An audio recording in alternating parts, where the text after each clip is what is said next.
Hello, hello, hello, hello, hello, everybody. Welcome in, welcome in. We're going to be continuing on with the hardest campaign known to man. It is the Drazhoath campaign that is no losses. So obviously this is going to be a really, really difficult campaign to continue. Right now we are on turn 60 or so, and we've done 74 battles, and none of those are losses. Yeah, it has been an extreme challenge to get to this point, as there's been so many things that have gone kind of wrong. And so we're trying to work around and navigate those issues. But yeah, welcome in, guys. Love both Catherine and more. This mirror of Mortis engine. Wait, Monty, what's the Mortis engine again? What's the Mortis engine you're talking about there? Right. So this army's most likely going to be ready for Grimgor. And this army over here, we're in the process of getting Drazhoath his secondary army. Yeah, we're wanting an actual high-tier army now. That's what I was doing, right? And we're going to be using armaments to increase the production of said units as well. So obviously we've got the Immortals. These are Infernal Iron Sworn, so they're Infernal Guard. Obviously we've got these heroes and whatnot. Convoys we're not going to send out, because obviously that would mean that we'll meet a lot more threats. But yeah, DB and Chosen, welcome. If there's an AMA stream, when can you ask me stuff? You can ask me anything. Doesn't mean I'll answer though. Although keep that in mind. Let's have a look around, because I know, yeah, we've got spare laborers in here. We're starting to get to a position where our income's getting a lot better. I don't believe money is a problem, because we're recruiting at full capacity basically anyway. There may be justification. What isn't the philosophy on Modern Swaddle? Is that a Dude Where's My Car reference? Or is that a Holy Grail reference? I'm trying to remember. My brain is too tired to remember the difference. I just remember something in Dude Where's My Car. Holy Grail, it is Holy Grail. Thought so. Are you European or African? Yeah, there you go. Yeah, skill.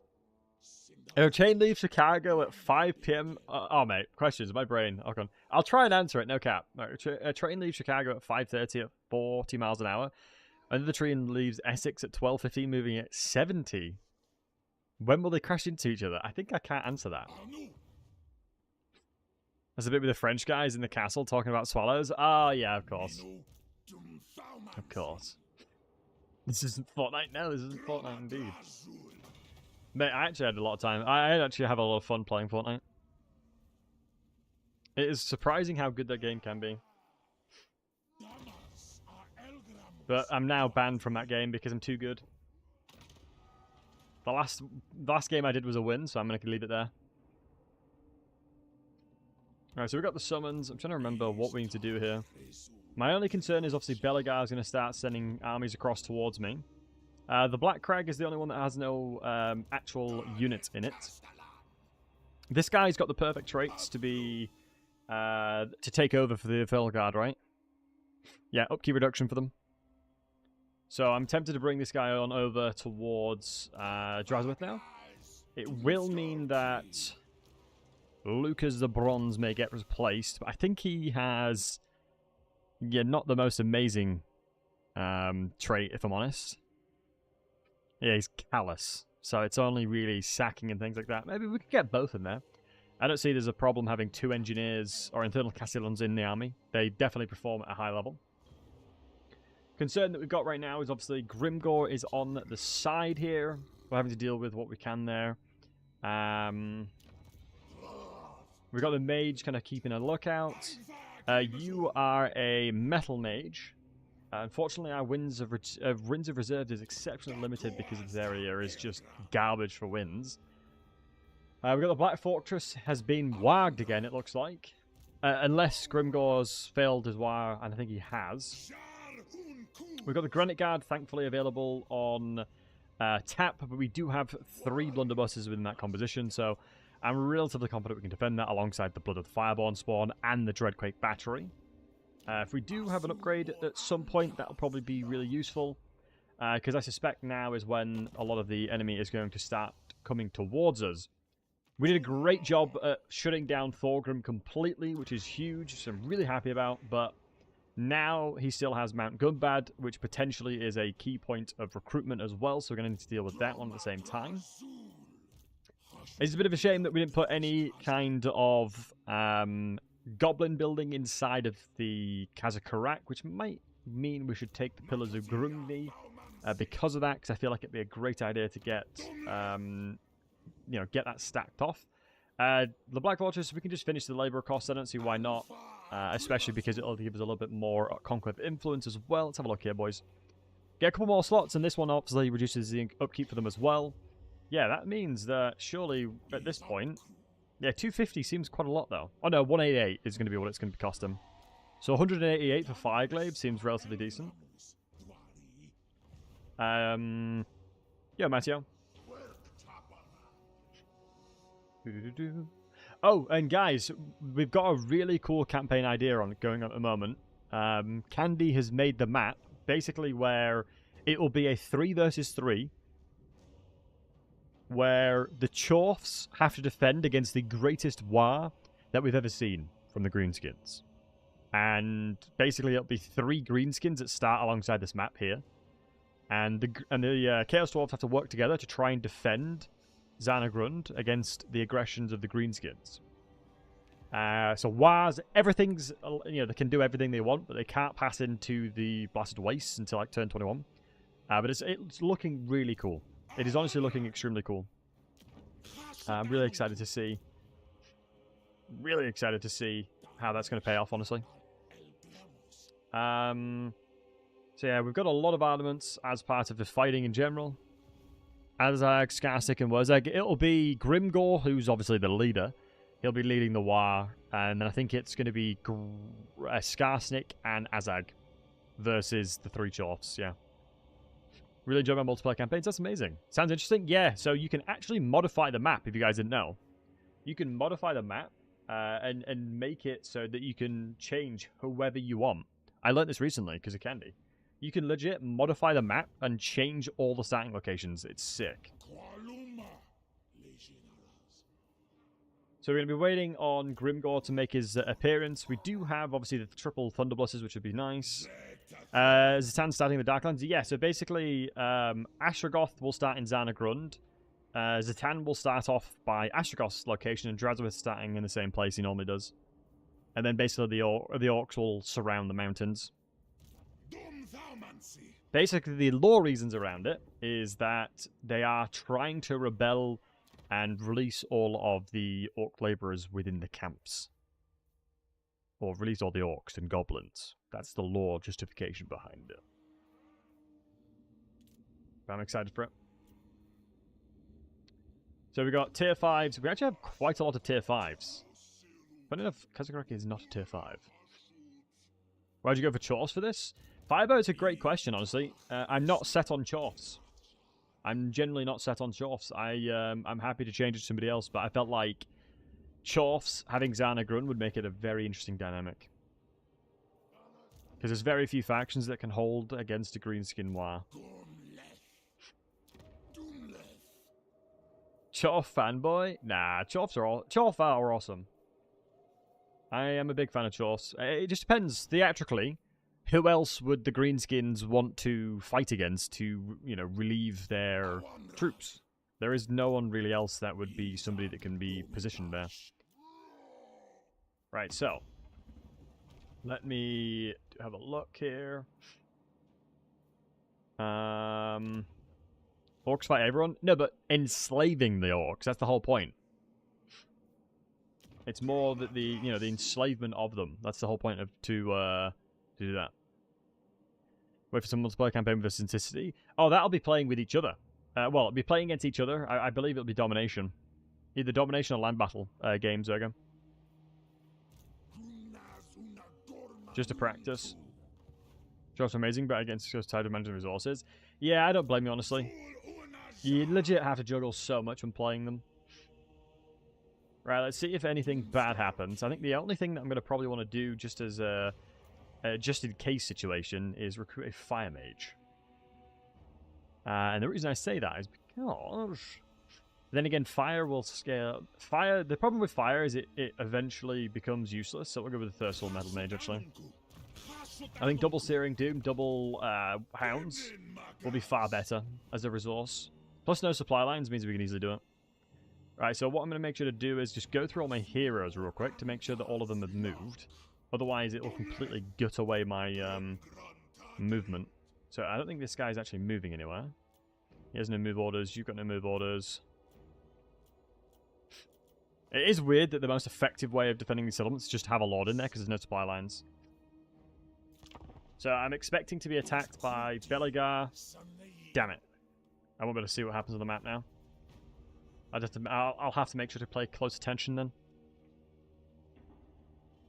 But yeah, you definitely do need to keep close attention to what obviously Drazhoath's resources have. Cetra seemingly is miles away. My only worry is obviously Karakatrin. We've just seen an army move forward, which might be Grimgor's army. It is. If it's Grimgor's army around our settlement to the top right, where the marble is, we'll have a little look. Where did he go? Wait, where did Grimgor go? Did he leg it? Hey, Landler. Oh, he went back. Wow. Grimgor is a goddamn coward. Oh crap, plagues are coming in. This will become very anti-fun if plagues become the death of me. Ooh, also, I'm intrigued to see what the hell they're doing over there.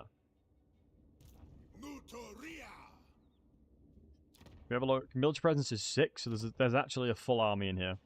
So seemingly they've just took a chill pill. What? Gottric's not in an army right now. Now that is surprising. Out of everybody you want in an army, I would definitely consider it him. Unit capacities, Infernal Fire Guards, is going to be huge. Yeah, I'm doing well. How are you?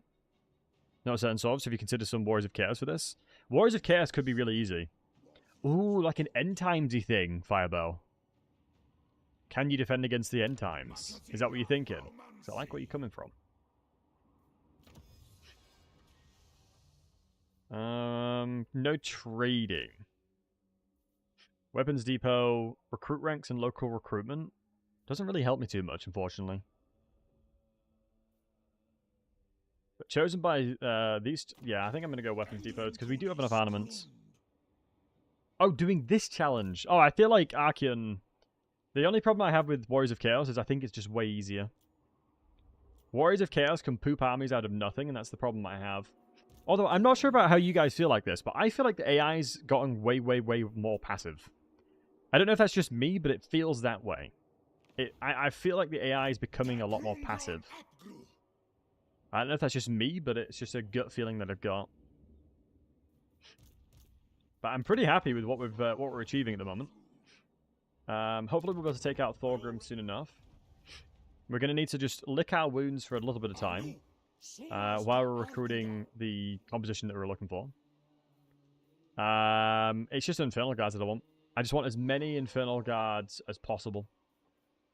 Fireglaves, ideally. Wait, where are the Fireglaves? Wait, why can't I globally recruit Fireglaves? I'm recruiting one here, but I can't... Oh, I am blind. Okay, we're going to sit here one more turn and then just globally recruit the other 3. I just have to sit in Kazakhstan just for a little bit of time, just to recover.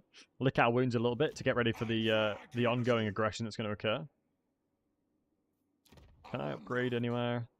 I am going to go ahead and... Do I need Concave Influence? Not really. I don't think I have intentions of claiming anything in the tower. Yeah, fire stuff I'm not really bothered about. Uses of this is Lords 2. I honestly, I'm not sure about you guys, but I think the Wrath of Tsar is garbage. If I'm not mistaken, the Wrath of Tsar is really, really not good. Maybe the movement after winning could be helpful.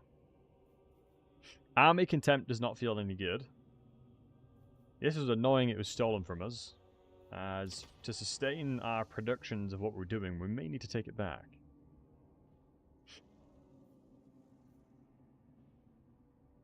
Weird that I'm going back to the very beginning tree, but it does goes to show. A lot of these are very powerful. Be this one, enchanted item. I think I need to take this one back. I need as many items as possible.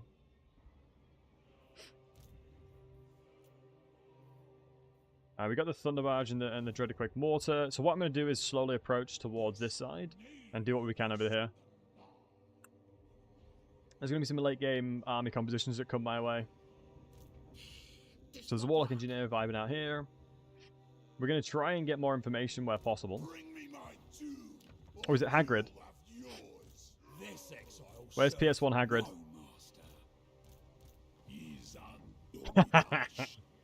It's one of my favorites, man. Have enough influence for the Dreadquake Mortar ability in own territory. Does that stack? The difference there is that I'm building this bad boy, prototype Mega Mortar everywhere, Landler. Especially because it reduces movement range anyway, so I feel like it'd have value no matter what. But do you know if it's a separate... They stack? Ooh, okay. That definitely changes things. Is it a... it's here, yeah. If that stacks with it, that would actually be very beneficial, because you can send lords in alongside of that one. Yeah, this one's just a licking my wounds kind of positioning at the moment. Well, not licking my wounds. I didn't really get attacked that much. It's more of a... I'm going to want to make sure that I'm positioning myself the best way I can.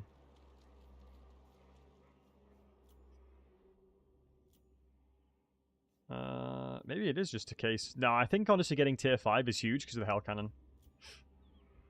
Getting tier 5 wherever possible is honestly... I just think it's just too important. It does suck that we're not recruiting over towards... I believe Black Crag is where I put it in it. Yeah. But I can't really afford another army unless I recruited locally these guys. Which might make sense, because as the time I'm moving down, we could probably deal with whatever's coming our way. We're waiting on Grimgore to do something. The ogres on the south have been kind of dealt with. Wow, these guys have colonized Spiked Peak. So they don't have any settlements, and they've just kind of colonized over here. Let's make sure I'm at war with everybody. We are. I wonder if I need to make this, like, if I do a challenge like this again, I need to make it harder. So I know there's a mod where you can declare war on everything. I know Anticity was using that one. As well as using maybe the Ultimate Crisis as well. Maybe I've evolved too much as a player. Probably not, honestly. I'm just being my own hubris will be my downfall. I just don't understand why they're not moving over. No one seems to want to fight me. Like, I'm here, ready to scrap, but nobody is. Nobody's wanting to scrap. Tier 3 is unlocked. Ooh. I don't believe there's anything that insane. I mean, Doom of a Shut is pretty good. Winds of Magic Power Reserve capacity was 3. I don't really have that many seats. Spawn a temporary army of hobgoblins when sacking enemy settlements. That would probably be bad. I don't think that would be helpful that much. I think it'd honestly be this. Yeah, I have 4. No, I have 2. Seemingly. And yeah, thanks for the follow, man. I have 2 seemingly. Might be worth it. I am really far away from getting a full army. Look, they're not even in Varenka Hills anymore. Oh wow, there's an army in here. Hold on. Holy crap, he's recruited a big boy army again. How the hell are you pooping these out, Thorgrim?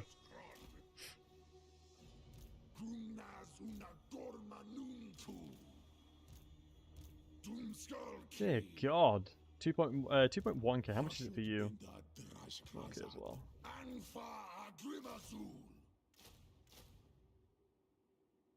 So excited for the update? Yeah, me too, my friend. Me too. Oh.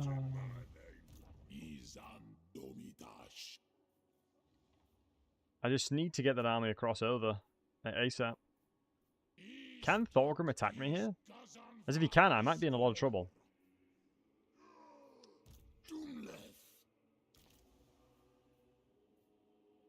I do this.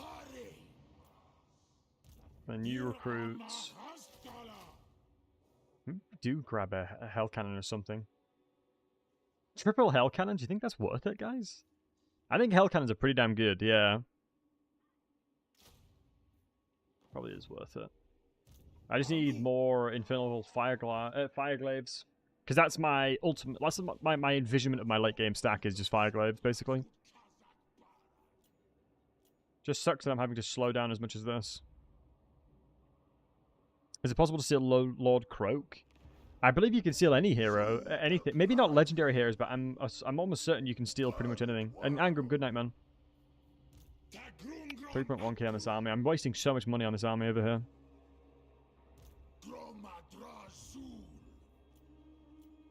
I'm just having to... It's kind of the boring part of the campaign where I'm just having to get into myself... Put myself in a situation where I can fight properly, because if I don't take the time to actually get my army scaled up, I'm just in trouble. Like, I might as well just say GG right now. Kind of thing, you know? I might as well just call it quits now. The thing that's crazy to me is... Hobgoblin Archer stacks are not bad. Oh, no, they're not bad at all. It's just they're being outscaled because it's turn 67. Like, Thorgrim's recruiting this. You know, Thorgrim is using really, really late-game armies. Can someone tell me what changed for the Chaos Dwarves? For what? What, in patch... sorry, Executor, what do you mean, sorry? Depends on when you last played him, really. Let's go over Sentinel stack. He buffs the bulls? Yeah, he does.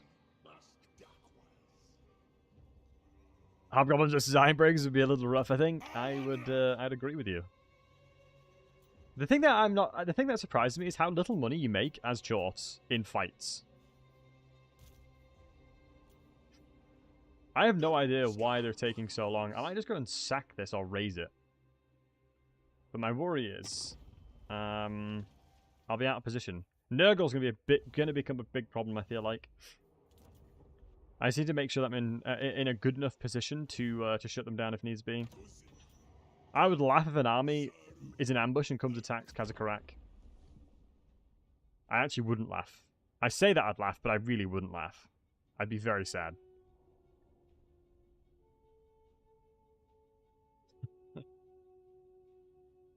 You know, it'd be haha. It wouldn't be haha.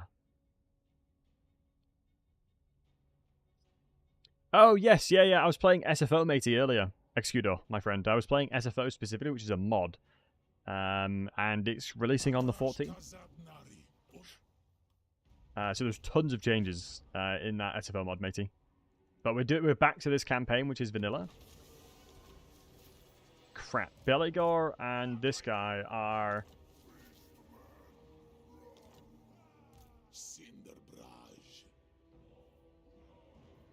Man alive.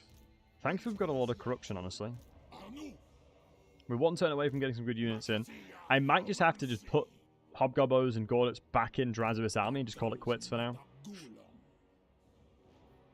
Because I don't know if I'm going to have time. Just saw the post in Google. Oh, I just got it. Understood, matey, understood. Let's get some more armaments. You get less money from fights because you also get laborers. Yeah, it feels like dramatically less. Like, it doesn't feel like... It's one of those weird things where it's like, yes, I know I'm getting less, but it feels like I'm getting significantly less. I might have to go and raise this settlement. Never mind, Zatan is coming over. Hold on, let me try and be a little bit of a gamer here. If I move to here... Oh, why are these buildings damaged? Oh my god, I'm being sieged! Oh, it's a garbage army, though. It's just this guy has, like, a bazillion fissile resistances. They're like 35% fire. Oh, I actually don't have fire. My goodness. Saying Pyrrhic, but we'll give it a go. If an result says, nah, you'd win. Pyrrhic with high casualties, though, I can't have that. Not the labourers, I know. The thing that I did, which was smart, I don't want to toot my own horn here, boys, but I raised his capital so he can't recruit anything good. One of the best ways of shutting down the AI is raising their recruitment. Honestly. One of the best ways is to shut down their recruitment. And we went straight for his capital, took out his ways of recruiting, and now this is what he's going to be. This is what he has to recruit now. Which is one of the best ways of shutting the AI down. So fast, right? It's unparalleled. So we did our best there. What we'll do is one really nice strategy you can do actually with the Drazhoaths is you can grab laborers, move them like this, and then have your thunderers, or blunderbusters, excuse me, right next to them. You can sort of create a makeshift defense with them, like that. If you have like long rows like this, it can be a really, really effective way of utilizing your chaff. You like your really garbage inventory, and maximizing the yield with them. So this is one thing I'd always recommend folks do, is like positioning them like this allows me to shoot around them, and I'm not really too bothered about them getting shot at. I'm also going to move them back a little bit, because you got to keep in mind elevation, right? Which means I'm actually going to move them on top of this hill, because that's just taking account of elevation now. Works well as Skaven? Yeah, 100% works well as Skaven as well, matey. Indeed. Let's do this. This is understanding the way that the... This is fundamentally taking advantage of how the game works. And the way that line of sight functions. If I have elevation like you can see here, the guy that's bannered, this guy right at the front is my line of sight. Which means I need to shift these guys to the left. And the reason for that is because I'm going to struggle to shoot over their heads because of this elevation here. Now, everything I see in front of me, there's nothing they can do to stop me. So little things like that will always matter in these kind of scenarios, boys. There's very, very, very, very small things that will massively change the outcomes of certain battles. So have a little look over here. We can see some orc laborers. I think... Let's just cast this overcast and just see what happens. Hopefully, 22 seconds. Hopefully it doesn't come this way and it actually just starts progressing into all the inventory, which looks like it is. Hey, Lantry. What if the... and I can't see the enemy, nobody shoots? Basically, yep. Pretty much exactly that. The guy with the banner is the line of sight of the unit. It's how they had to code it. They don't all individually have line of sight. Hey, Dizzy. They don't all individually have line of sight, otherwise it wouldn't work. Yeah, we got a lot of pet the mods in there. We managed to crown him as one of the new mods.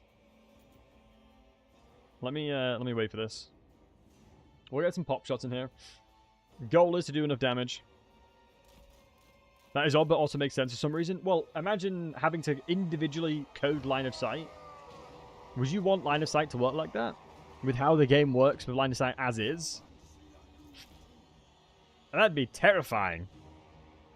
That is a terrifying prospect if the line of sight worked like that for me personally. With how bad of it works. Front line to be the line of sight. Well, usually the guy at the banner is the line of sight. Usually the banner guy is at the front. They've sort of changed the way it works because of the way they used to default it to the middle, but they realized it didn't work as well as they'd hoped. So that's the reason why the banner guys are always in the middle, or always at the front. It makes sense. Just never thought of it like that. Yeah, it's weird when people like learn that's how it works. Because it was weird for me when I was starting to learn it. Hey James, how are we doing, handsome? Tamakan is a massive pain in the ass. Yeah, I'm not looking forward to him. I'm not gonna lie to you, Chief. I'm not looking forward to what he'll be doing to my campaign as well.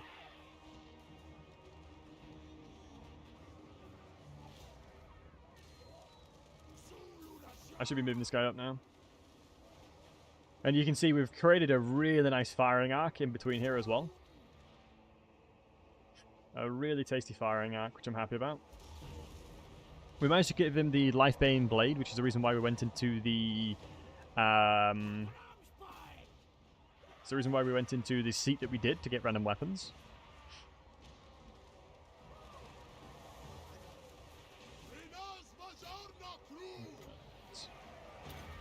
Now this should do a lot of damage as they're funneled in. And if I spawn this guy here as well, it'll push them into it. Or hopefully push them into it mainly. But what's happening now is they're stuck between a rock and a hard place. Oh, that was really unfortunate with where they landed, but the blunderbusses shall have their fun. Let me go ahead and get guard mode everybody. Guard moded everywhere. Let's go for the range units at the back there. Flank around to make sure we're getting shots in there. Ashstorm was on the left side. Let's get the blunderbusses shooting these guys now again. Make sure to flank around. Put pressure on the general here. And then this is just a free Searing Doom. Might as well get a potion of toughness on their way. And you can just see the way that we set the firing arc up is allowing us to do a ton of damage here, which is nice. Let's go alleviate the pressure because obviously I'm scared the Orc Laborer is going to push through, and they have. I think due to the way that they're square box, they should still shoot, as you can see. So we can trade it really nicely. Always put your range units like this in a box, otherwise they won't be able to shoot while in melee. You're significantly going to reduce your overall DPS output if you do not, excuse me. It's very critical. It is very, very critical. Nice. Are you holding space or is it setting for it? For what?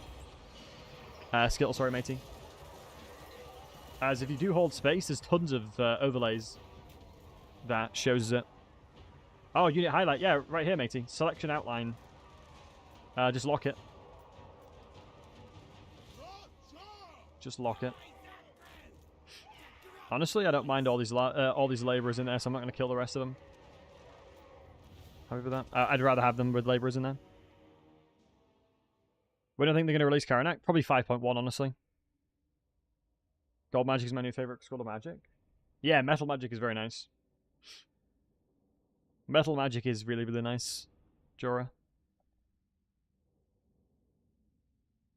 Takes less time for them to turn and shoot on targets, on sides too. Yeah, that's why it's important to have somebody in the middle that controls it. Because if every single one had individual line of sight, every single one would need to recalibrate as part of shooting left and right.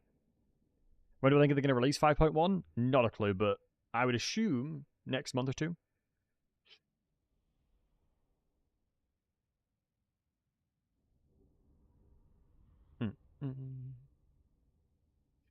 But yeah, James, are you doing a no loss This Is Total War as well? If so, respect. What's the closest game you've had so far? What, in this fight, Chosen? It was Thorgrim, actually. It was actually Thorgrim. Thorgrim made me pretty damn worried, honestly. Thank you for the holy hydration. Eskimo back holy if you want to pick up a delicious, delicious tasty beverage as well.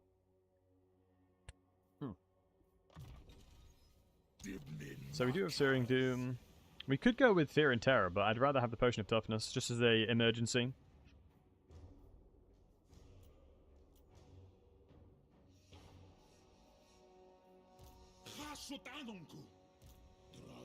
There, we're going to get 1 turn of recruitment in there. I'm going to be intrigued to see what those guys do. Do I find his farming defeat trait? Yeah, his defeat trait will certainly be very, very, very, very useful. So I'm going to keep him. I'm going to keep him alive for all the lords that I can get it on for sure. I moved up here in ambush because I'm hoping Zatan jumps over here to try and take this. I'm going to go finish his off. So he has 11 settlements, but I need him to be dead so Grimgor can take control of a lot of his settlements, and he's got no army. Okay, so Tamakan I'm going to see you soon, I think. Short or long? I'm not sure yet, because I'm not going to be that far away from short victory. It depends on what you guys want me to do. Because holding Zana Grund is going to be difficult. But then saying that, it's not going to be too bad. I was going to do map domination. Like, my plan of this campaign was map domination. But we'll see how that goes, because it honestly purely depends if you guys are enjoying watching. It will purely depend if y'all are enjoying watching or not. Alright, Thorgrim's got his full army ready. These Fireglaves are going to need to start leveling up now, this one here, and these two. It's mad that this guy's been in my army for a wee bit longer, but they're rank 2. 2 ranks higher. So I need to know what Belly Guy's doing. If I would imagine they may repeat attack, because they only lost a couple of units, so we'll see.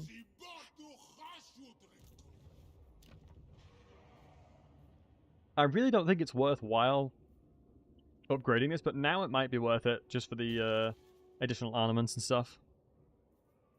The workload is going to be increased, though, so we have to keep an eye on that one, honestly. Let's go to Southern Edge Mountway, which is, I believe, this one. Let's grab some money in there just in case, because I'm going to be getting a little bit afraid of the fact that I'm going to run out of money, because especially since I'm recruiting a lot higher armies, or higher tier of armies. Like we said, we're going to be trying play a bit of a gambit here to see if he jumps over, because he's underway. There's a reasonable chance he does. The most likely thing is he's going to jump into Valley of Horns, which is fine for me, because he'll create another buffer between me and Grimgor. Hey, James. As long as he creates a bit of a buffer, I'm absolutely okay with that. And we're one turn away from getting a very decent amount of units on this side. The wide Hobgobbler is real. Hey, Chris. The wide Hobgobbler is real. Feels scary, man. So the Tan may jump over, but most likely defend this. Nurgle is yet to send the swarms of armies. I would laugh. Astrogoth is here. I would imagine that is a convoy. My main worry is the Confederations may really screw me. Oh no, Thoric is nearby as well. Wait. Where did Belagar just take his armies? If Belagar's running down towards my settlements, I'm in a lot of trouble. If he's running down towards them, I'm in so much goddamn trouble. 8,000 for peace? That would have been nice. That would have been bloody lovely. Wait, where did he go, guys? Did anybody see which way they walked? Let's have a look. Military presence of 1. Yeah, they're not here. Stone Mine Tower, I have no visibility. How many attempts so far? This is the first attempt. Oh, I'm so close movement-wise.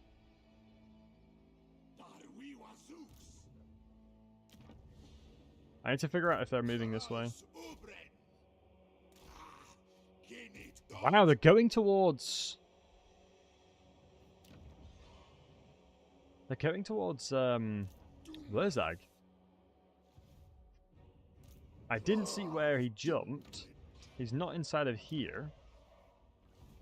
I'm just confused at what the AI's behavior is like, honestly. I think I need to, like, have a mod that makes the AI just stupidly aggressive, because I think it'd make it more interesting. Like, I want the AI to be, like, blood hungry, you know? Like, run at me and try and murder me, you know? Could be worth upgrading this as well. Yeah, and then we'll have some really tasty garrisons if we can upgrade all them. The goal was to put a mine in here, but I need to cover more of the map a little bit more.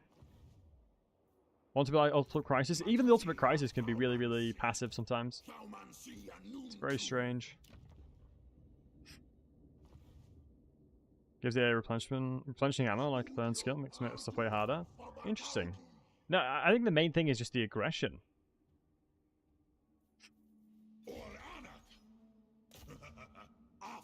Okay, we'll move over here then. I've got extra upkeep per lord. No, they have no supply lines. Chorfs thankfully have no supply lines, otherwise I won't be able to do what I'm doing right now. I guess we're gonna just sit on the line here. And then Wait, who's recruiting the Infernal Guards? I've already recruited them. Can we get any more increases on them? Just seems a bit of a waste to sit there for one turn trying to recruit you. You didn't seem like a very juicy target despite anti-play bias. Yeah, maybe so. I'm worried that if I try and ambush and it fails, my secondary army won't come into the battle. So that'll make me close enough. Now means I need to declare war on Astragoth, so let's go and check. Yep, declare war. Oh, shoot. That is a couple of allies that I did not want to be at war with, but that is what it is. Because that starts opening up me to a lot more potential. It's funny how they've edited this page, because it used to just all concede into itself. Now they've made it so it actually looks okay, and you can see actually who you're actually declaring war on, which is cool. We're going to go raise the Valley of Horn when we get a chance. I'm trying to avoid seeing Tamarkan for as long as possible. I've probably spent the best part of, I would say, 100,000 on this army, and it's not really done too much. Wow, that is an interesting looking convoy. A Dreadquake mortar, an Iron Demon, 2 blunderbusses, and 2 Dwarf Warriors with an Overseer. Yeah, holding the line there. They've run away again. Could upgrade this one. Wow, that is a serious upgrade. Wow, that is a really serious garrison upgrade. That's honestly kind of a must-have almost. That is a serious... I didn't realize factories are that good. I feel like factories could be defended better than certain outposts in some ways. That's wild how good that is. That's wild. We've taken that on. We may get attacked, but I'm getting eager. It's turn 69. Nice. Cheers to that.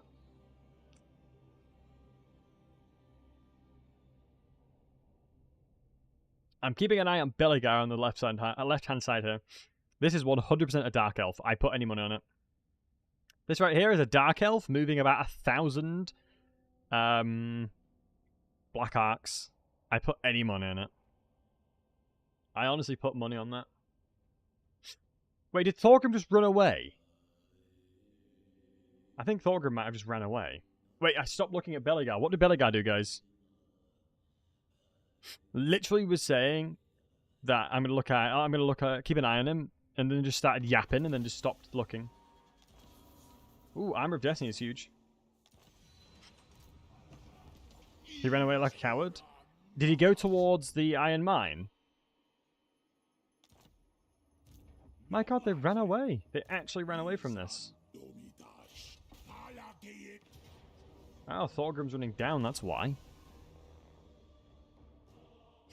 You doing this? I don't know how you're doing this without knocking the AI's movement. Sounds like a recipe for disaster. Or that I'm just really, really stupidly confident, Lantry. Honestly, Chorfs are unbelievable at fighting and doing miracle battles. They really are. It's one of the reasons why I wanted to play Drazhoath, because he especially is insane. He is honestly ridiculously giga-chatted. Dark Elf Black Ark still bugged and giving a Black Ark on 2 for 1. I think it is, James, yeah. I think they're still getting 2 for 1.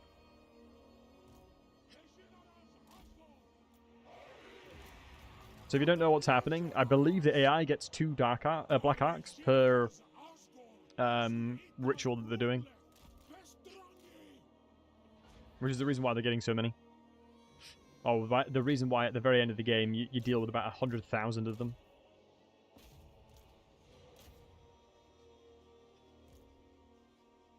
Fix the Black Arcs to summon for control factions. Oh, nice. Yeah, I've not used any mods so far this run. I don't want to add on to what I'm using.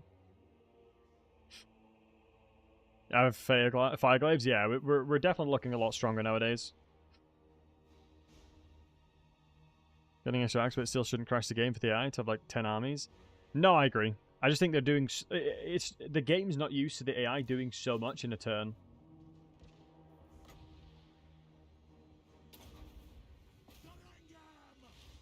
So these are poor labourers. Yeah, we're still in the process of transitioning our army across. We're still transitioning armies. Just taking time. Hell cannons are more versatile. Yeah, I think hell cannons I much prefer over everything else. Especially these two RRRs, they're absolutely bonkers. I am what they call a hell cannon connoisseur now.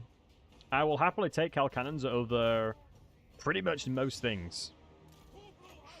It just means that I need to make sure there's 2 engineers, which we can get access to. It's suffering from success here. Drazhoath is obviously way too good of a fighter, and everything just ramps before I can get a chance to kill him.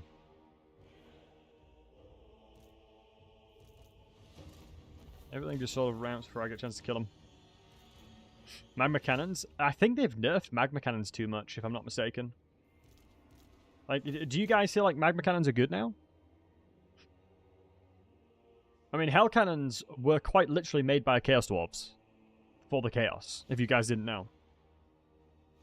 If you guys wasn't aware, hell cannons were generally specially made specifically for Chaos. Dreadquake mortars are much better. I kind of disagree. I really don't think Dreadquake mortars, like, they have weaknesses, and that's the problem, right? In campaign situations like this, I can't have weaknesses in a unit slot. And Dreadquake mortars can't kill single entities. They just can't. They are extremely terrible at killing anything that is a single entity. And so I can only really justify them if I'm going against pure infantry, but I can't guarantee that. I can't guarantee I'm going to go pure infantry. Which is, I'm sure you can imagine, is the issue that I'm having. We'll take a factory, because hopefully it'll give us armament productions, because we're consuming quite a lot of armaments. It gave us hobgoblins, at least. It did give us hobgoblins. It's a shame we're going to lose a lot of potential... Yeah, because we're going to get 2 points. We're going to get either 1 point or 2 points. That's fine. I didn't spec Drazhoath as well as I probably could have done. That is a lessons learned for myself. Definitely a lessons learned for myself there. Of course, the Fire Mage got killed, so we'll make sure to chuck the Fire Mage in this main army. I think Hell Cannons are just 680, Jesus Christ. I think Hell Cannons are one of the best. Okay, that's another declare war.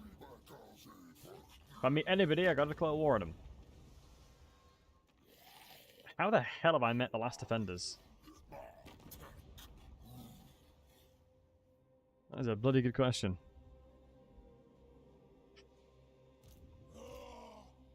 Holy crap! The Ghoul King has an army. Oh my god, dude. Oh wow, there's a hero here, that's why. Oh yeah, for Twitch side, boys, just to let you all know, the pre-roll ads are going to be running in about an hour, a minute, just to get rid of pre-rolls, excuse me. Sucks that we didn't get the armaments in here.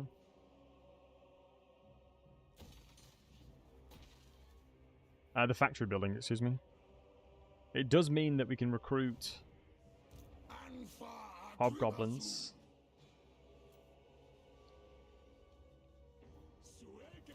Last army around? Yes. I need to take out Mount Gunbad and then deal with Ungrimir. I think I kind of have to leave this fella inside Kazakonak now, just to see what he's doing. We'll go this way. If we get snuck up on by Belegar, it is what it is, honestly, boys. It is what it is. Let's go ahead and raise this bad boy.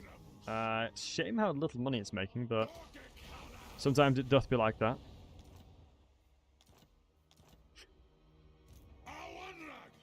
Sometimes it really just do be like that.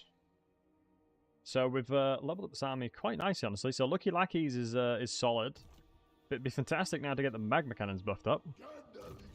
So it'd also be good to get my infantry buffed up too. As we do have the doubly. I honestly think probably the... Wow. I love that it's all combined into one army for the most part. Are magma cannons included there? Yeah, they are. That is bloody bombardment. All the newer factions, I swear, have so much more quality of life in them. It's crazy. Don't get the Gunbound landmark? Yeah. It'd make a lot of money for us if so. My only concern is now that we got tons and tons of units. I mean, Thorgrim can attack Drazhoath, and our army is not looking that hot. Okay, it's a good job we moved back over here because there's double ogres.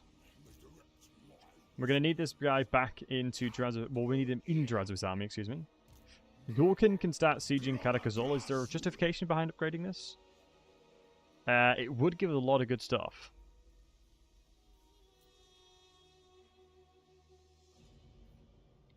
Which mod helps you with character UI and shows his abilities and traits in such a good way? I think unless you got, if you know it, Milan, let me know. I think there's a UI one.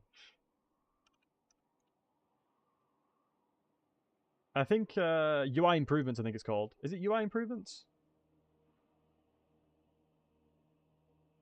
Or just good UI mod or something like that? Yeah, I think it's just UI, like just good UI mod and things like that. There's quite a few, I believe. I think there's stuff like this. There's quite a few, depends on your preference.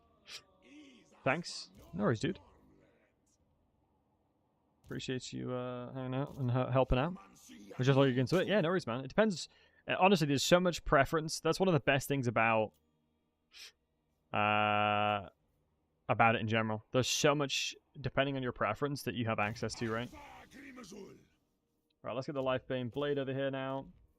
And let's make sure that we get the Talisman Obsidian as well. I want to deck him out as much as possible. In the likelihood this guy attacks. I'm also going to grab myself the Dreadquake Battery. Not Doom of a Shot. Is the Dreadquake Battery in here? I don't want to be stealing seats is all. I mean, Doom of a Shot might help. We'll grab Doom of a Shot. You never know how clutch that'll come, you know? You never know, lads. We're saving up our raw materials to upgrade another settlement to tier 5. You're going to start moving back. We actually do get wins here.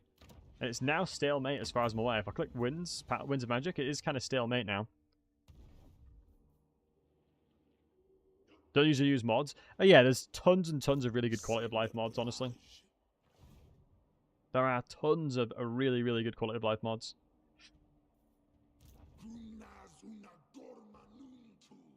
This guy has his army still in there. It'd be amazing to get Crookback Mountain and Mount Silver Spear.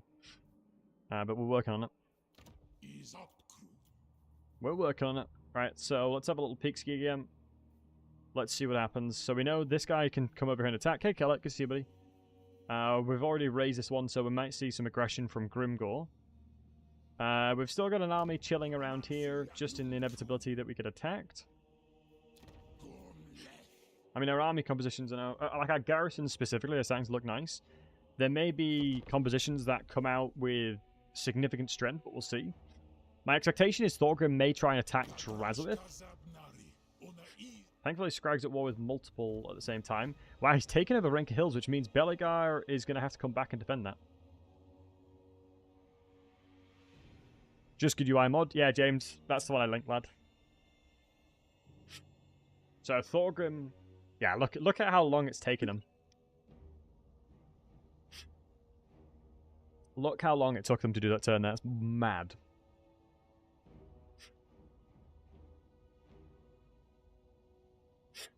I don't know if he's just sieged me or not. He may have just sieged me. Thorgrim might be sieging me right now, boys. Ruh-roh. I think there may be a potential of multiple sieges right now. And that is correct. Oh, never mind. Oh my god, can I reach? Do I send it?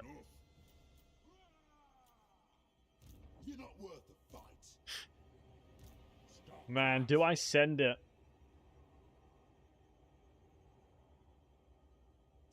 This would be a full send. I just have 4 laborers. It's the only thing that makes me sad.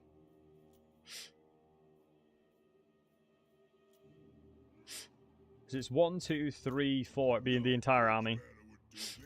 Thorgrim's in force march. I know you're a Rune Lord, lad. I got Lightning Strike. I actually do.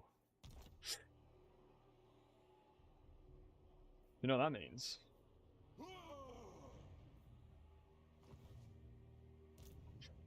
I think I Lightning Strike it. I mean, it's still going to be really tough. No. It's going to be a -7 battle. Right, let me think about it. Is there anything I can do to make my odds better? Let's get the Chaos Popper. So, the Norscan Warhound is here to consult us. He says, fight them.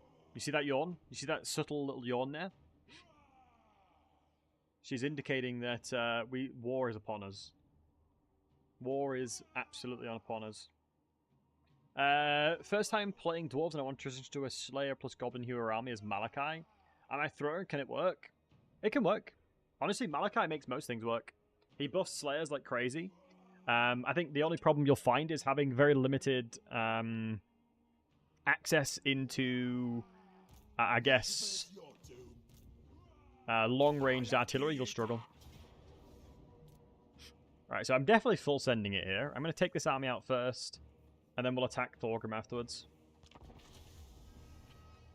Because if I can deal with him in piecemeals, we'll be fine. I think I should be okay. As long as I should be able to take these guys out with limited casualties. And then take the main army out. It's just I needed to do at least a little bit of a staggered one.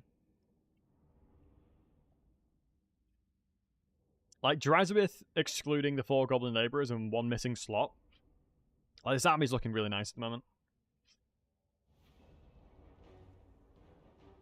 It's just the fact that I've got tree-play Hell Cannons is super tasty. Like, there's very few inventories. There's very few inventory that can contend with that, really. Or realistically. Right. I know, baby. I know. Eh? I know. Come on, lie down. Sit down. Sit down. Good go. Right, so... time to set the Dakar up, boys. Time to send the willing, 100% willing participants to the front line as well. They have all agreed to this. Absolutely no fighting occurred to get them to do this. They are going to start running over because obviously Hell Cannons, we've got really good artillery. And now it's time to show them why Drazhoath is to be feared. Might have thrown a little bit with that cast, but the handgunners will be walking into it anyway. Yeah, it's one of the difficulties with that. Jump? No, you don't. Okay. Nice. Holy moly. Legitimately just 2-tapped him. Just legit 2-tap those guys. Jesus.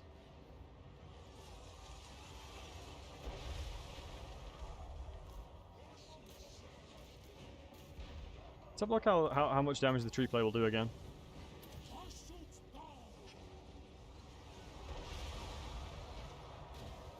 It's a shame it attacks kind of in the same direction, but my god, this Hell Cannon right now is absolutely ridiculously good. Yeah, unfortunately they outranged me a little bit here. I don't recall if this army's in force march or not.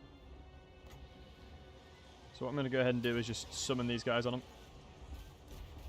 And just say, fighteth me. Cometh here and fight. Love the hat and the Drazhoath unit. Yeah, the hats look dope.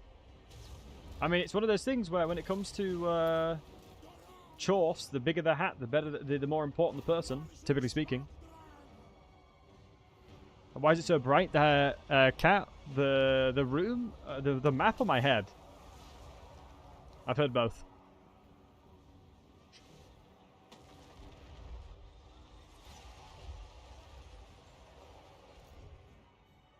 The map? Okay. Yeah, and a lot of these maps are very, very bright. They used to be way worse. They actually used to be significantly worse.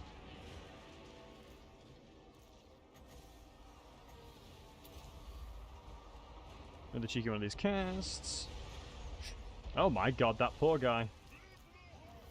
Dear god. Now let's go with a little cheeky health potion. Remember, shift and then the numbers that correlate with it. Activate your items, and alt and the numbers that correlate with it. Activate your spells if you don't want to click on them.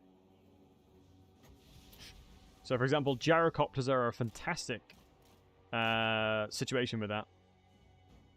Like gyrocopters, when you're dropping the bombs, you don't want to be clicking them because by the time you're trying to click them, you may lose the opportunity to do damage.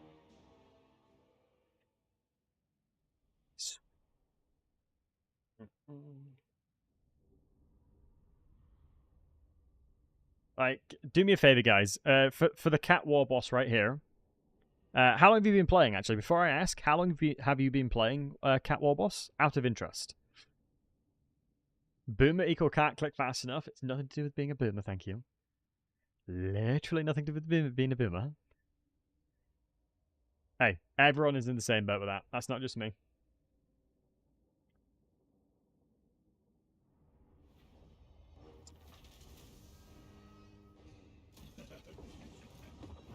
Let me spam backspace right now so I keep in the zone of control of Thorgrim. Bosh. Okay. Right, what else do I want to buff? I really should buff this, honestly. And I honestly should probably buff this because it includes the inventory, because I don't really care about the standard die.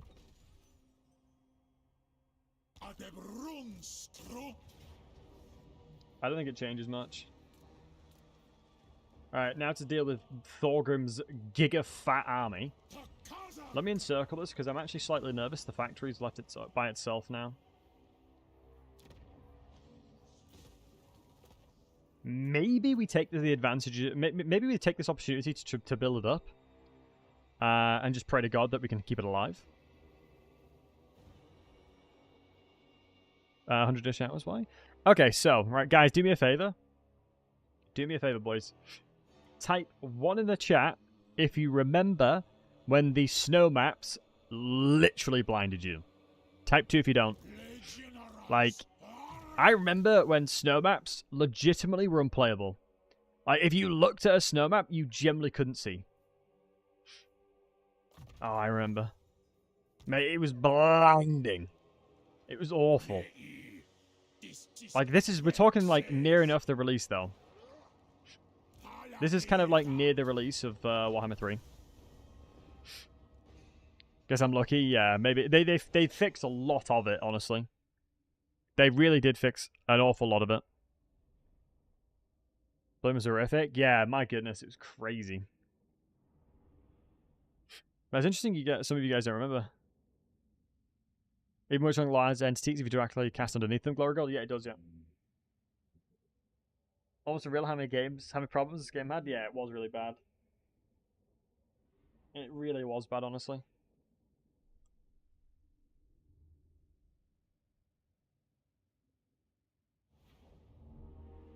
I tapped just the same. Thanks, Dizzy. Oh. Love how you call your stream beginner friendly. Well, I say that I, as a content creator, am very beginner friendly because if people ask me any questions, I'll probably know the answer to it. Is the reason why I call it beginner friendly. So if anyone has any questions about anything to do with the game, there's a very high percentage chance that I will know what the answer is. It's not that what I'm doing is beginner friendly. So I wouldn't recommend a no loss, this is Total War to anyone that's new to the game.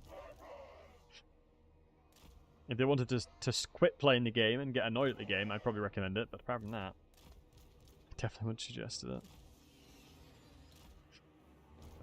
It's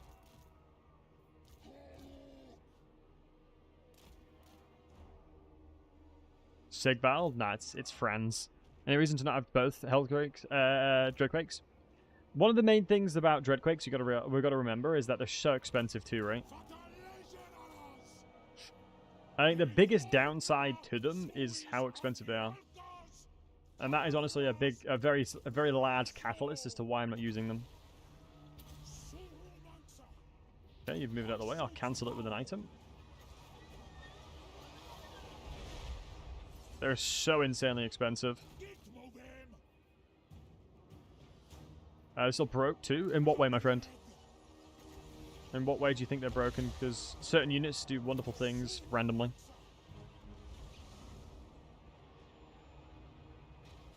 I love this spell, especially because it destroys bombardments, barricades as well. Look at that. That is an elite infantry right there, just one shot.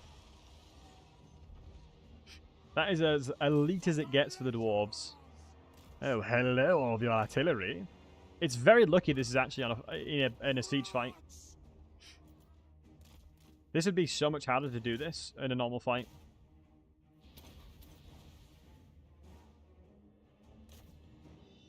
This would be so much harder to do this in a normal fight.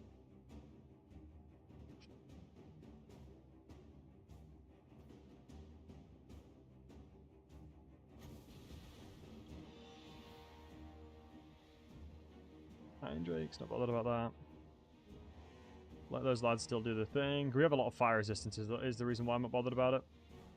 Okay, the troll hammers I am bothered about. So all these grudge shelters I am relatively bothered about. So I'm going to contend with that. Let's get up. Because they have anti-large if I'm not mistaken.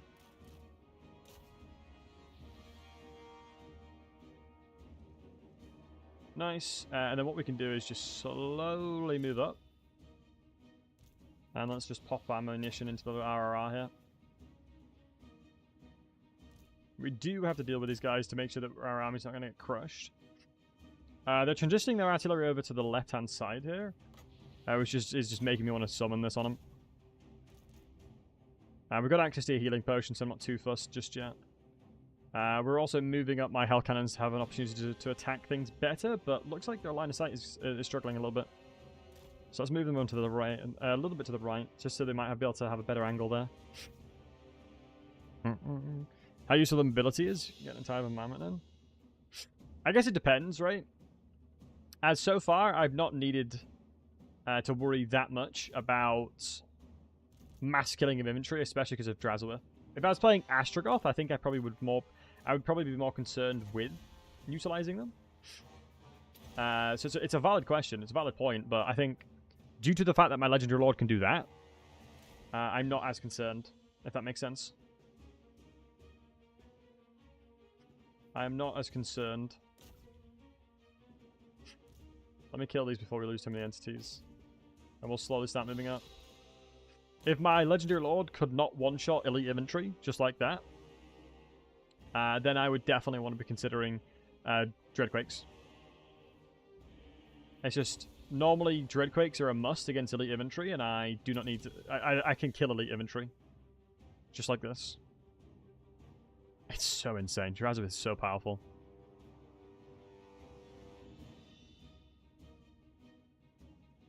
Make sure to kill these guys. Thorgrim's on his Todd. I'm telling you, Drazhoath is an absolute Giga Chad. Move back over here. Let's kill these Iron Drakes if we can. Let's give these guys more ammunition, because these are the guys that will actually do the majority of the work here. You're a mine with blasting charge, so I'm not concerned about you. This is the Drazhoath Settler. They're repositioning towards the Dwarf Warriors, so I'm just going to wait a second to cast. Like so. Start this campaign. If I think I really had to settle in. Kill Imric as soon as you possibly can do. Like, instantaneously, you want to move towards Imric. I'm talking recruit Drazhoath, recruit Hobgoblins from turn 1, get Gordits in your army, and then just go kill Imric. And just utilize a lot of your Gobbo archers. Is usually how I approach the situation. More quiet compared to another couple of hours ago? In what way? So I never know what to balance the audio on. I honestly am always confused. Yo, Zamel, how we doing, handsome? No architect would ever design a city like this. Yeah, no, definitely the design's not the best. Yo, Springer, how we doing, handsome? I think my game just crashed. Okay, my game just crashed. Sprunge-Brain's awesomeness just crashed my game. You crashed it, sorry? Nah, you have to apologize, lad. You don't have to apologize. Okay, that's a big F, though. I won't lie, that's a big F. The dwarves unleash their strongest weapon. Yeah, crashing my game. You sneeze too hard. Feels bad. Yeah, we'll do that again. Should be fine. We can jump straight into it.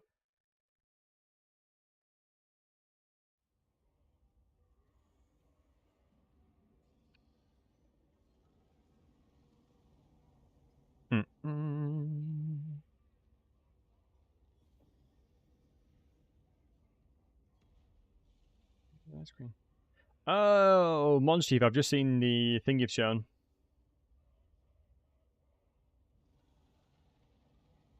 It's a decent Mortis engine, that. You shield wall on a wall, and the mass broke the wall. Who knows? Maybe you're just going crazy. Potentially you are. Maybe Skaven's infecting us all. Shoot it down for the sake of Sigmar. Reload, reload. Gunnery Captain Uldolf Herrilsman. His last words. Well, I'm assuming he did not shoot it down. Oh, that sucks. We're an entire turn behind. Yeah, that blows a little bit, I'm not gonna lie. Because now we know Thorgrim runs this way.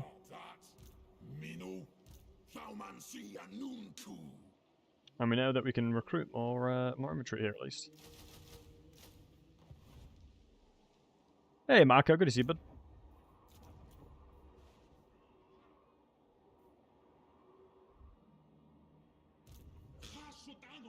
Okay, once again, let's have a little peek, see what's happening.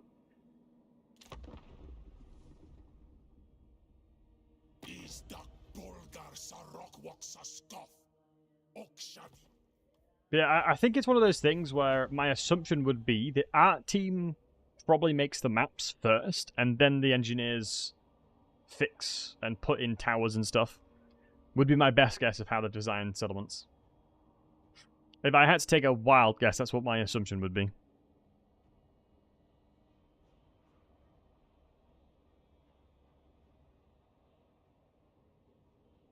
Oh, Skaven popping up all over? No, that's me raising them.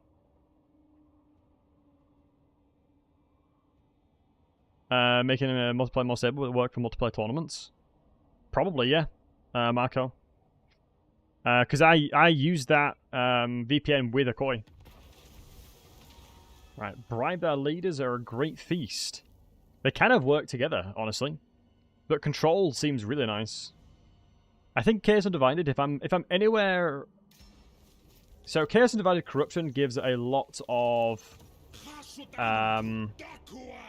additives as well towards your leadership and control, excuse me. But I'm pretty sure anywhere that I'm going to be, you'd also expect it to be like that.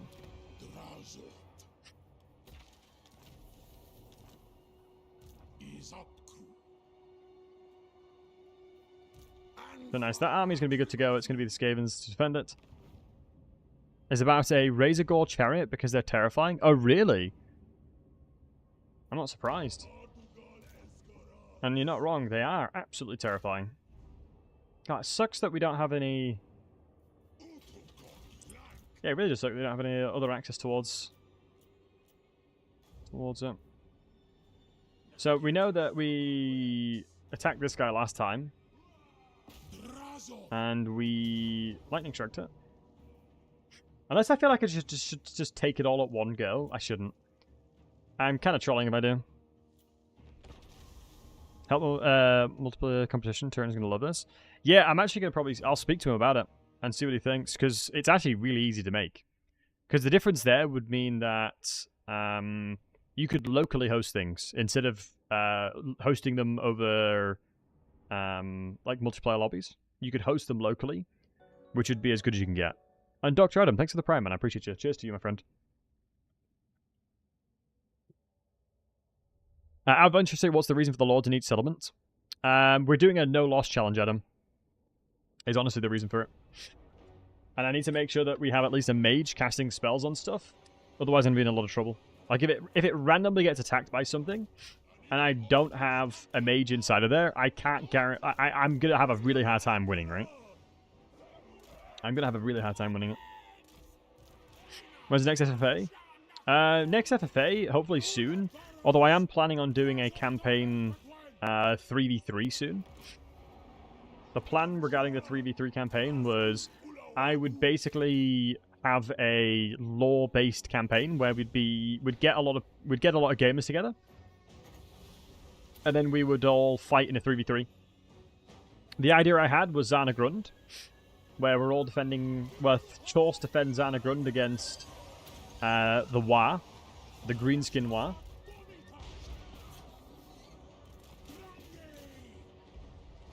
So we'd see. God, these poor buggers have no idea what's coming from. Maybe my settlement garrison's got a buff they need. Yeah, I mean, the garrison's obviously decent, but it's more of a... I'm at a late game scenario now, right? I'm in the late game now. It's turn 70. So the AI is going to have tier 5 stacks, right? They're going to have armies that are exceptionally powerful, and I need to have everything that I can to defend against it, right? Like, I need to make sure that I've got what I need to be fine against it. Wait, why is the unit wiped out? Oh, because I summoned. I always get really nervous for some reason. Every single time I'm like, crap, am I in trouble? Is the map even brighter? I don't know, lad. Do you have your monitor's brightness turned up, Cat?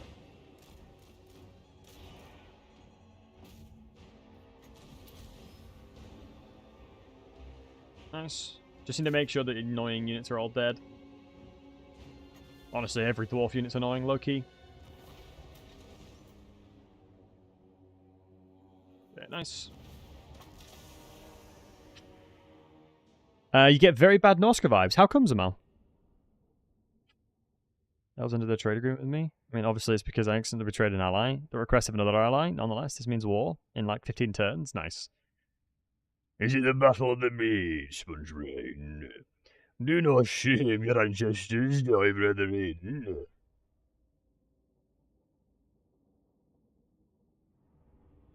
Oh, my No Lost Norska campaign. Oh my goodness, yes, mate. Yeah, that was something. That No Lost Norska campaign was brutal. That took a lot out of me. It took me 100 hours. Why? Oh, I forgot to heal with the Astrogoth. I don't think it'll matter. Look, 1,000 gold for an arm like that. All ransom captives. I'm going to backspace to make sure I don't move. Bosh. And then we decided that we wanted Bloodied Embalmment, and we want to get Mashed Military, because the 24 melee defense, like I said, is not going to be that useful. I don't think it's going to be a difference maker. As far as I can tell. Getting Colossal Strike, though, will help an awful lot killing Thorgrim, at least. And it also means, do we have the best armor? Yeah, Trix's armor. Let me just make sure that we've got the best armor we can equip on these guys. Because obviously we're just about to throw some hands. Let's give him Dark Mace. Unless the Executioner's Axe is going to be better. It does lower my melee defense, though. So I'm not vibing at, but I think Armor Sundering might help a lot as well. And it also does increase my overall damage, so I'm okay with that. And now it's time to murder Thorgrim again. Wow, that is as Pyrrhic as it gets, lads. Jesus. That is honestly as pyrrhic as it gets. Chaos Dwarf post-battle money stinks. It really does. A no-loss Bretonnia would be interesting. A no-loss Bretonnia would be very interesting. I don't know how I'd tackle it, really, because Bretonnia don't really have anything that's, like, incredibly powerful. Like, Chaos Dwarves, your Hobgoblins get you through the other game. 100% they're insane. What do Bretonnia have? Just a bunch of peasants? Peasants aren't going to get you through the other game. Yes, peasant archers. Just as many peasant archers as you can field. Running around with each other. I guess you kind of have to hope and pray. Alright, let's jump back over here. Set ourselves up again and just do literally exactly what we did last time. The Green Knight, that's copium right there. The Green Knight sucks. That is some cope right there, but I love it. It's important to cope sometimes. I mean, let's be honest. Out of all the units, the Green Knight's not even that good. Like, I'm not trying to BM the Green Knight or anything, but I actually don't think the Green Knight is that strong. Like, he's supposed to be like the savior of Bretonnia. He comes in the battlefield and gets tapped by like a random normal hero. Like, he's not that much stronger than everything else. You give me any DLC hero, they'll probably be better. Like, I'm not kidding. Oh my god, this is a perfect opportunity to spawn this. My god, all 4 of their cavalry... This is the reason why we went for the summon, by the way. All 4 of the artillery is literally stacked up right now. If that ain't value, I don't know what is. This guy will chop through them all. These guys will absolutely chop through all of them. Supposed to be hella powerful in law. He's supposed to be extremely powerful in law. I mean, Grail Knights in general are incredibly powerful in law. But the Grail Knights we get... I mean, honestly, before they changed the mass again, when they could just charge through everything, that's like akin to what you'd expect them in law. Like, they were crazy, crazy good. I don't like fighting against Chorse, playing as Cathay. The Dreadquake, I find myself hiding in forests. Yeah, I don't blame you. It's one of those things where you have to play towards your victory conditions, and hiding away from them is usually the best way of doing it. Then they wrestle with Mutant Rargos. Yeah, they're like... Grail Knights are Giga Chads, basically. To sum it up, there's very few things that would be able to beat up a Grail Knight. To put it lightly. You would not want to mess with one. And, you know... The Green Knight is a Grail Knight, but you don't really feel that. But then it's a classic thing in game, right? It's the having to balance between lore and between gameplay. It's the reason why Nagash, I think, may be disappointing when he comes into the game. But with how power creep is going, it wouldn't surprise me if they just make him absolutely ridiculously overpowered. And just say good luck to everybody. Kind of wouldn't surprise me. It's like, yeah, he's broken as hell. Good luck, everyone. We're like Croak. But Croak in game is terrible. Comparison to what he is in lore. Like, if we're being honest with ourselves, Croak is like an unbelievably powerful wizard. He should mean that anything he gets remotely close to is just dead. Like, if you were to consider him like Croak versus Anarian, like, Anarian's one of the best fighters in the known world, who is Tyrion's dad. Anarian is an incredible fighter. With his equipment, he would kill pretty much everything. But you put him against Croak, if he can use magic, there's not a chance in hell Anarian would win that. Like, he would have literally no chance. Because of how powerful Croak is with his magic. He is a first-generation Slann, and that really means something. A first-gen Slann is somebody that even taught High Elves magic. You know, they were somebody that were very diplomatic with how they taught people. You know, they didn't keep secrets to themselves. They very much tried to help everybody. And that's why the goats. But they are by far the most powerful wizards in the game. There are very, very, very, very few things that are remotely close to Slans in terms of magic. Like, you can consider stuff like Teclis an exceptionally powerful caster, but if you put him up against a proper good Slan, it's very difficult to compare them. Mazamundi's insane, yeah. Mazamundi is a second generation Slan, and even that, he's insanely powerful. Like, a second generation Slan is a terrifying prospect, which is also crazy because, you know, Mazamundi in game is not that strong.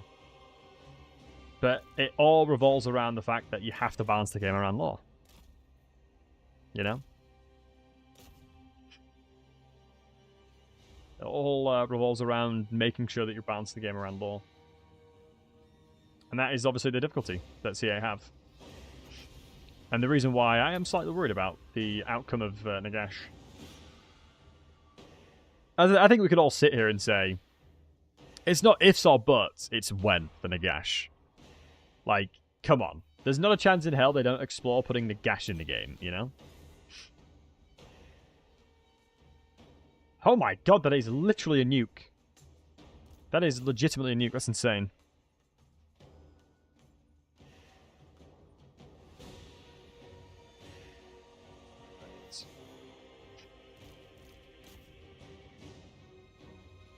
Also consider everyone a one-man army. It does, in fairness. I mean, yeah, it's a classic case of, oh, he's really powerful, he'll beat everybody up. It's like, well, everybody can kind of do that. So it's sort of, it kind of does lose its potency a little bit. When you know that everybody can just clap everybody.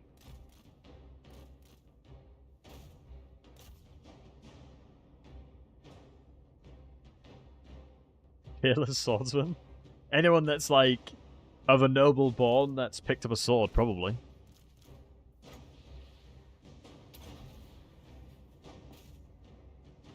God, these guys are so good. I absolutely love them. Probably did watch Legends video about the incoming DLCs for Warhammer 3. I've had the TLDR of it, but it's one of those things where it's potential leaks, right? It's not concrete. And I'd have a very hard time believing that their DLC strategy... So, my thoughts on it, right? If I give my full thoughts, just in general. Like, I am somebody from the UK. Creative Assembly is a UK-based company. I have gone through a redundancy phase. I was made redundant from my previous job. And I know what the process is like. And when a company goes through that much levels of redundancies and let-goes, and people being let go... They fundamentally have to have an incredible amount of strategy around what they're going to do and what they think will work and what will make the company recover, right? And for them to just think to themselves, okay, our strategy is to make Cathayan stuff and to make ogres, right? And then only look after it for a little bit of time. That is not how you would consider strategy in the slightest. Like, my job, my professional life, I'm a product owner. So my job is to quite literally think about ways of maximizing output, like ROR, total addressable market, and the strategy thinking around it. So I think I've got a little bit of a leg to stand on when it comes to this kind of stuff. And for me to believe that their strategy revolves around making Cathayan DLCs just doesn't make sense. And you got to remember that Warhammer 3 is their most popular / successful Total War game they've ever made. It fundamentally is the most popular Total War game they've ever made.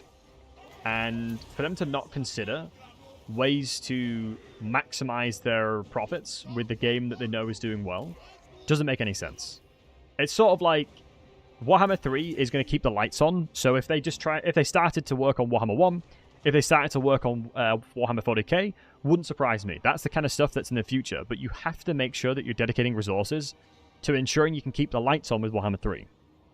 And so, you got to remember that it makes zero sense for them to abandon the game, like people are suggesting, because fundamentally, Warhammer 3 is what's going to help them recover from the situation. So I would hardly doubt that they would put all their eggs in one basket, looking after it for only a year or so, and on top of that, you know, only considering a very scoped-in amount of DLC. Right? reason he's getting input is because he and the leakers think it's a bad idea. Right. I mean, you've also got to remember that games like this, you have to send... I would 100% be certain that every single Total War DLC creator or every single developer for Total War would have to sign an NDA.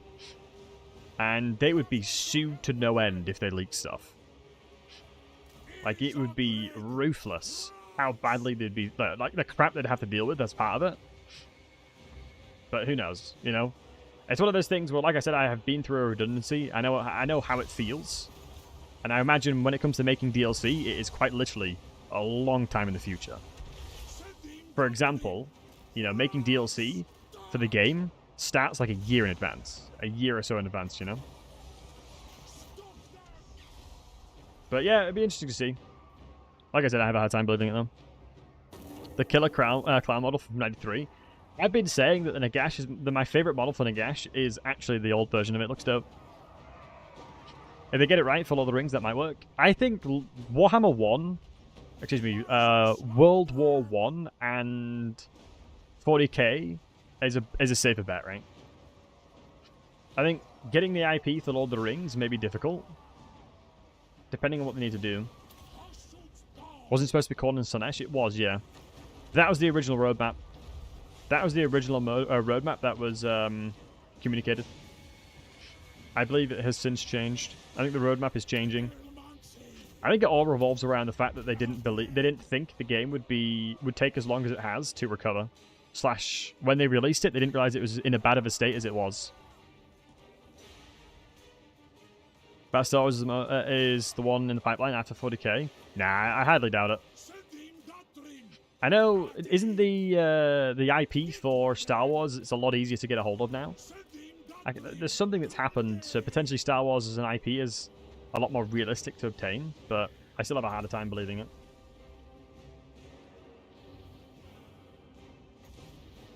Because, like, Disney will be ridiculous. I mean, they've had hard partnerships. Games Workshop won't be that easy to work with, I can't imagine, but yeah. It'll be a classic case of we'll just have to wait and see, lads.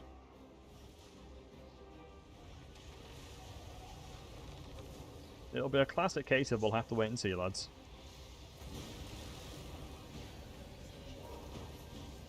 Then I'll see how 40k Total War would work. They'll make a... I mean, Zamal, you're saying that, but that's quite literally what everyone else was saying about Warhammer 1. Those exact same things were said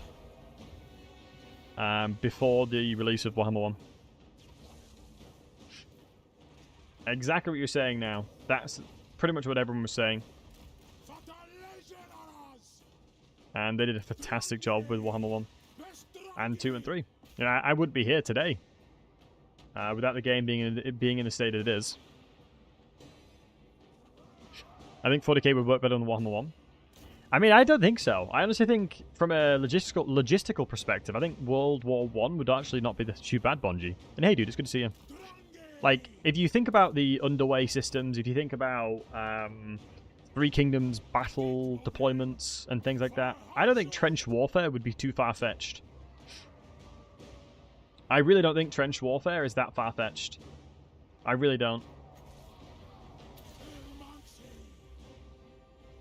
I do not think the prospect of trench warfare is that far-fetched of a thing. It's just too static? Yeah, I can see what you mean. I can see what you mean by that, actually. Hey, Matty. I'm back watching the streams. Have been a blessing when I'm in recovery. Oh, Brylan, much love. Can we get, guys, Brylan has recently broke his back. Can we get some love in the chat, boys? Can we get some love in the chat? Just type any emote in there as a way to send some love, if you guys don't mind. Literally just type any emote that you want as an acknowledgement. Then what we'll do is this. Come on, boys. Just over here, spam this chat, because it's coming from Twitch as well at the same time. Spam some loves in that chat over there, boys. You know? Much love to you, my friend. I'm sorry that you've hurt your back. That sucks. It's all about spreading positive energy. You guys know that. Yeah, much love. Make sure to peep the chat to see all the love in there. Make sure to keep peeping that chat. I'm going to start using I'm bringing my other units in now.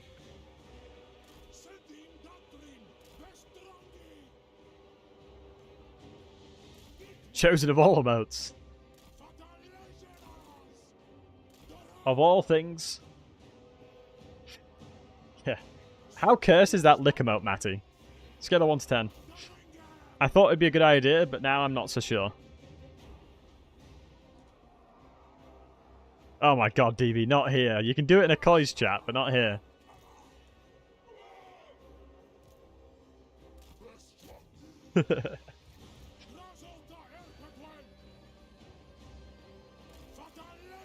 sorry. Nah, I'm only messing. It's fine. It's just a meme.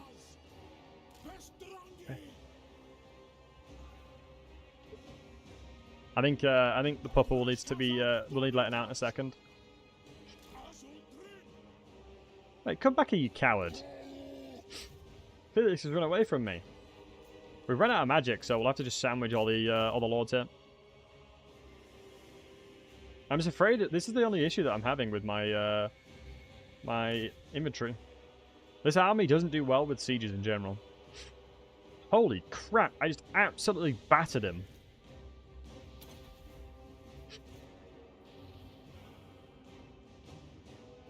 I like some of the new emotes. Hey, you know, I'm trying to think of good emotes, Kelly, you know? Some of them are going to be good, some of them will be bad.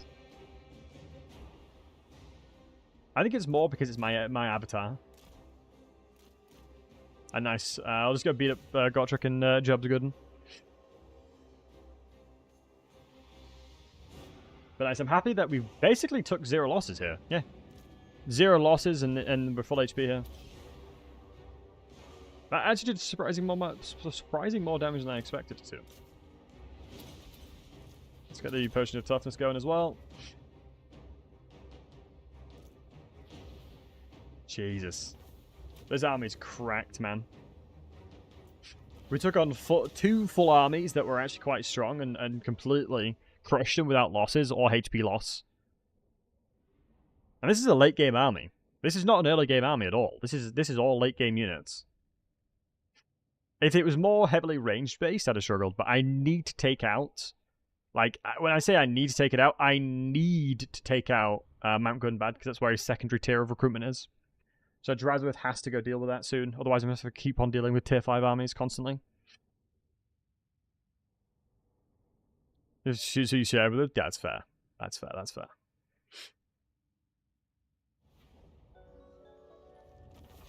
Seems like, wait, you've just... Sorry, how does it make sense? Seems like I need to cancel my sub. You just subbed, though. But thank you for the 36 months, Sarek. It's because I'm playing a non-normal dwarf, isn't it? Right, nice, raise that. And then my army's full HP, so I'm not too concerned.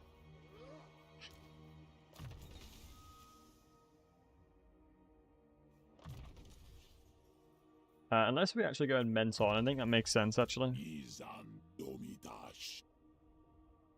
Let's have a look here. What are we going to look for? Armor? I think armor's going to be nice. I mean, there may be an army that we just generally can't contend against, but I think this army, like Mount Squidhorn, should be okay. Okay, Queek is actually appearing now. And the Ghoul King has sieged this. It is a Pyrrhic. Wow, my garrison's actually kind of giga-chatted. Holy moly. I think I'm inclined to fight this just in case. Almost 1k kills in the Hell Cannons combined? Yeah, it's crazy. And that's a garrison. The Dawi Zar do have incredibly good garrisons. They really do. They really do have good garrisons. That's Pyrrhic. The only reason it's Pyrrhic is because I'm on Legendary very hard.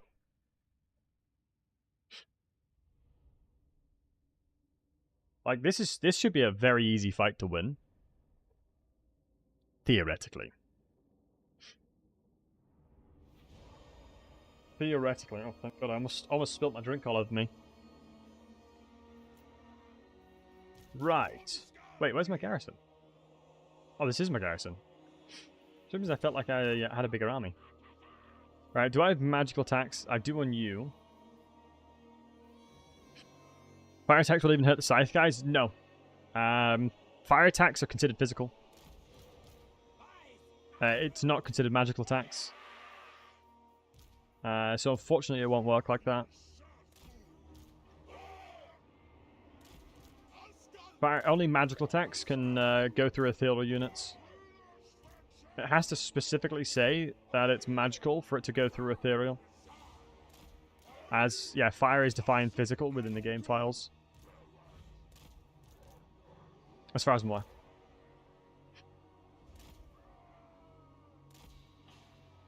And, yeah.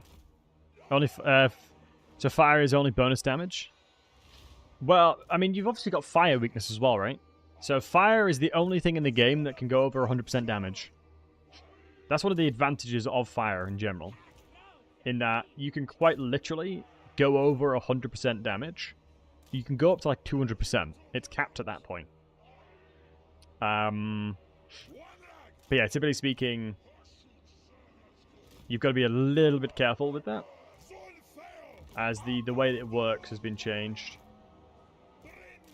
Remember Warhammer 2, spell resistance works against magical attacks. It did indeed, but unfortunately it doesn't work in 3. They specifically changed that because of all of the demonic factions. If I'm honest with you. If I'm going to be 100, the reason they changed that is because of all the demonic factions in the game.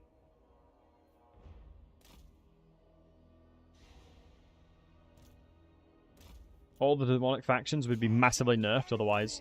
Because imagine this, like, dwarves would be incredibly powerful at defeating pretty much any of the core threats that you can consider there.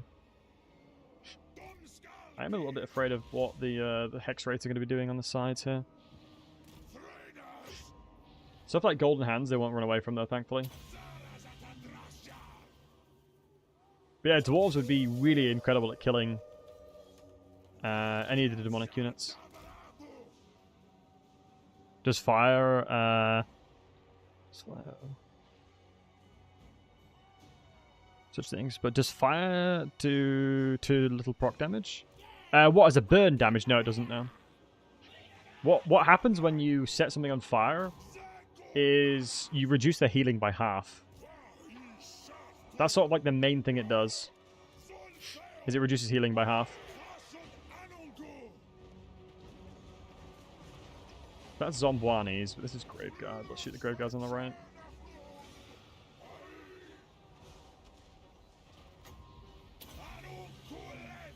They're not moving yet.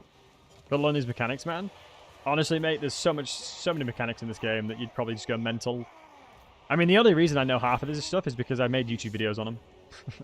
It's honestly the reason why I know pretty much all of them. It's because I sat there and made tons and tons of YouTube videos about how all the mechanics work. Oh, that's actually a magical attack. I should have saved that. Wait, Kadais have magical attacks? Oh, shoot. I just completely detonated these guys by accident. Oops. Whoopsie.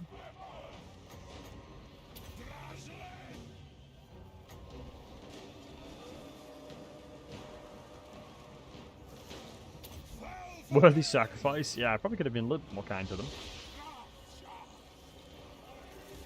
What's the resolve? Be Pyrrhic now as well. Oh man, these guys are going to get crazy high value now. Chopping those units apart. Black coaches I'm not a big fan of personally. I just feel like I never get good value from them. Playing like a Skaven, you already know. We can learn a lot from Skaven. There is certainly a lot that we can learn from Skaven, that's for damn sure. There is certainly a lot to learn from Skaven. Their ways are unorthodox, but my goodness, are they effective.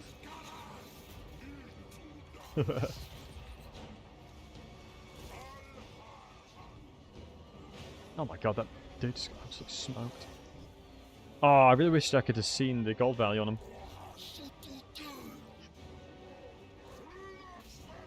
I mean, the Blood Knights are cycle charging really well here.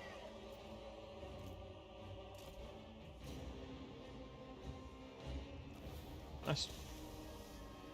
I knew that we'd be able to beat that, you know, with a lot less losses there. Any advice for my Descendant Host campaign? Wait, who's Descendant Host, Matty, again?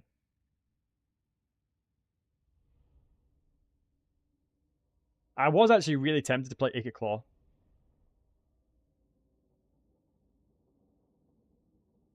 I was very, very tempted to play Icket Claw. Oh, it's Sigvald. Ooh, Sigvald campaign's interesting. I would... Sigvald and Aircold Hellbrass together as an unbeatable force. That is ridiculously insane.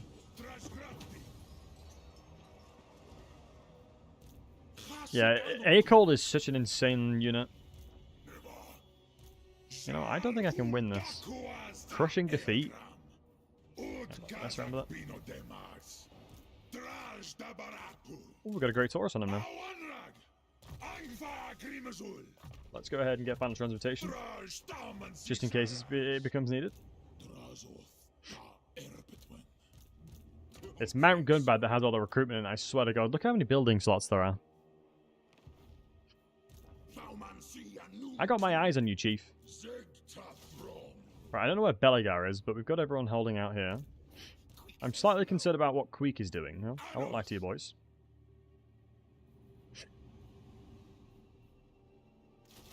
I have concerns about Queek. Do you have any easy-to-follow advice with knowing how to build cities as chores? Yes, Zeroni. I actually have a video on my YouTube channel that I made a long time ago. But apparently I say the words specifically an awful lot in it. It's basically an overall guide of how to play chores. But yeah, I think I say the words specifically like 30 times or something ridiculous. Because the thing that I've started to learn as a creator is when I script videos, I sound really static.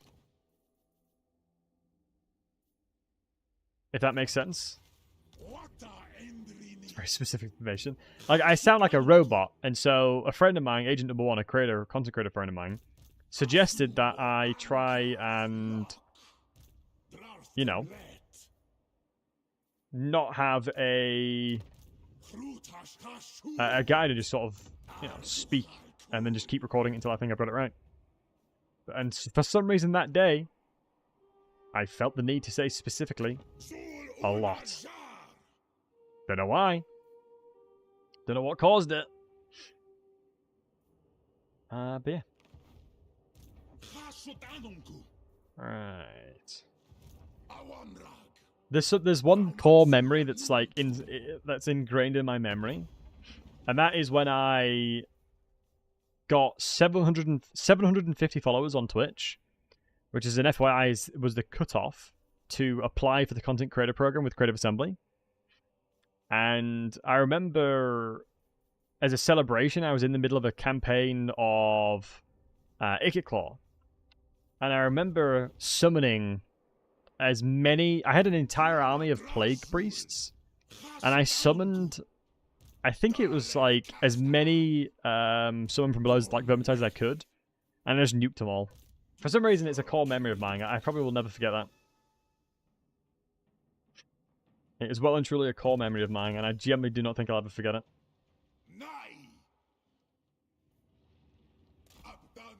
Honestly, I think this guy probably is better off just being on the campaign map, seeing what they're doing. We'll have to wait and see what Queek does, but I'm kind of nervous about the Doom Engineer there. Nice way to memorize it. Yeah, it definitely is.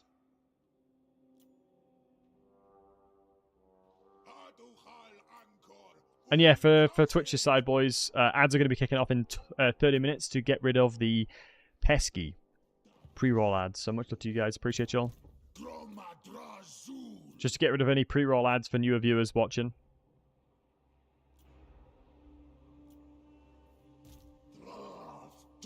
As a gentle reminder. Yeah, I actually think we're going to demolish this building now. Do I want to put in...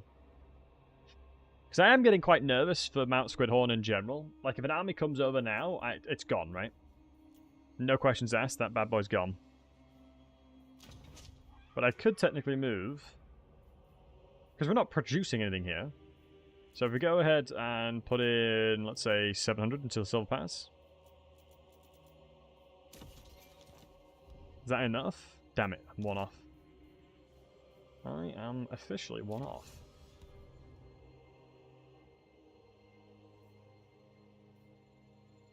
Let's tap one more in.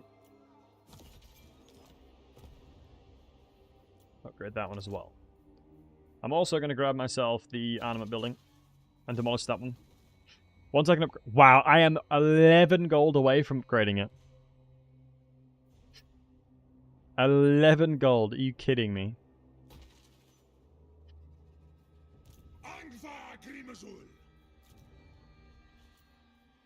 I guess stop recruiting a goblin labourer. And upgrade that bad boy. Yeah, that's fine.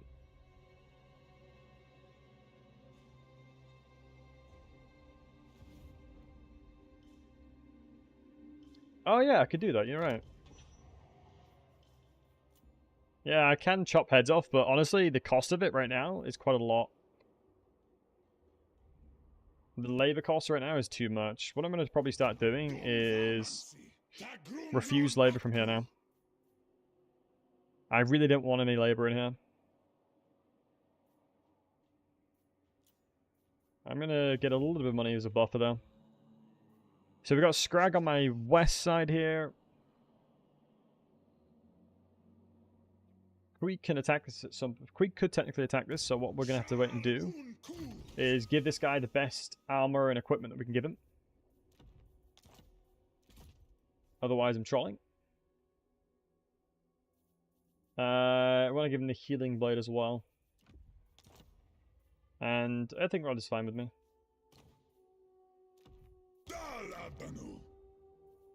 This guy seems okay. There's still a military presence inside of here, so I don't think I need to worry too much about them.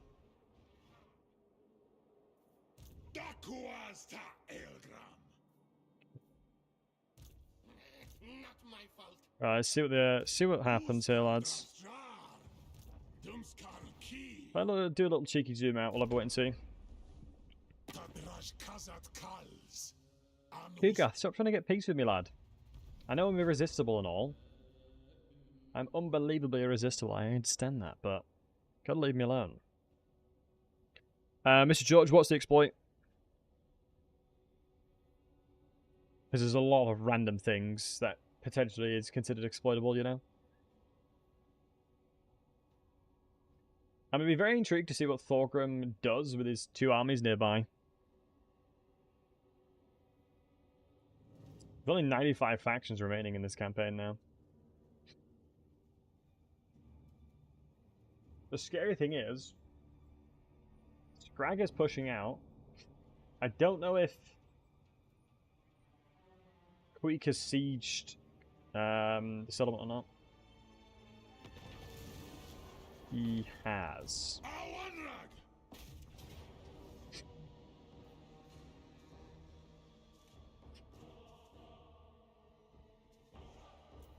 I think we just fight this. The only issue, obviously, is with fighting it, we probably reduce the potential overall.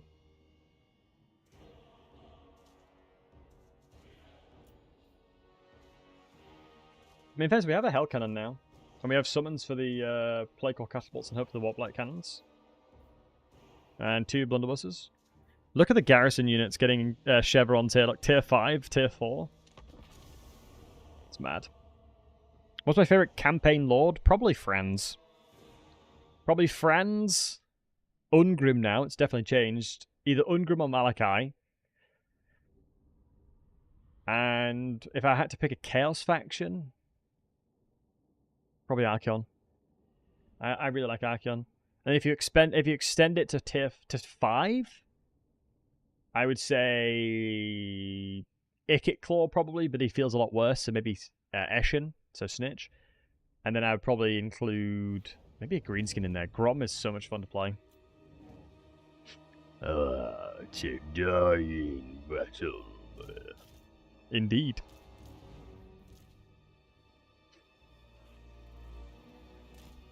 Let's take elevation here. It's going to take 45 seconds to get, you know, what I'm looking for.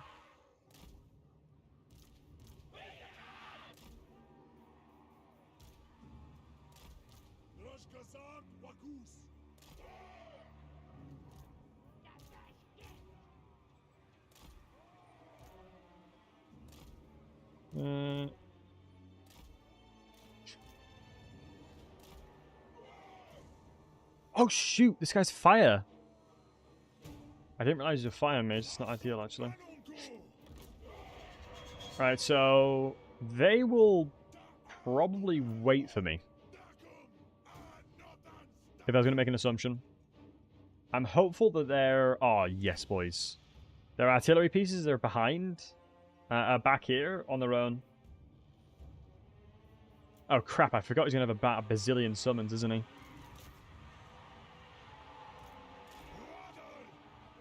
Okay. Then let us start the aggression. Let me summon in between the two of them. I can summon stuff too, you jerkwad. You jerkwad! Oh my goodness, I love these guys so much. Right, kill the water line cannons if we can. Oh yes, Skaven, stack around my unit. Oh no, please don't stack around them. Oh, good heavens. Oh, good heavens. What a terrible thing to occur. It's ducky time, boys. Boom! Here comes the boom, baby. Here comes the mother truckin' boom.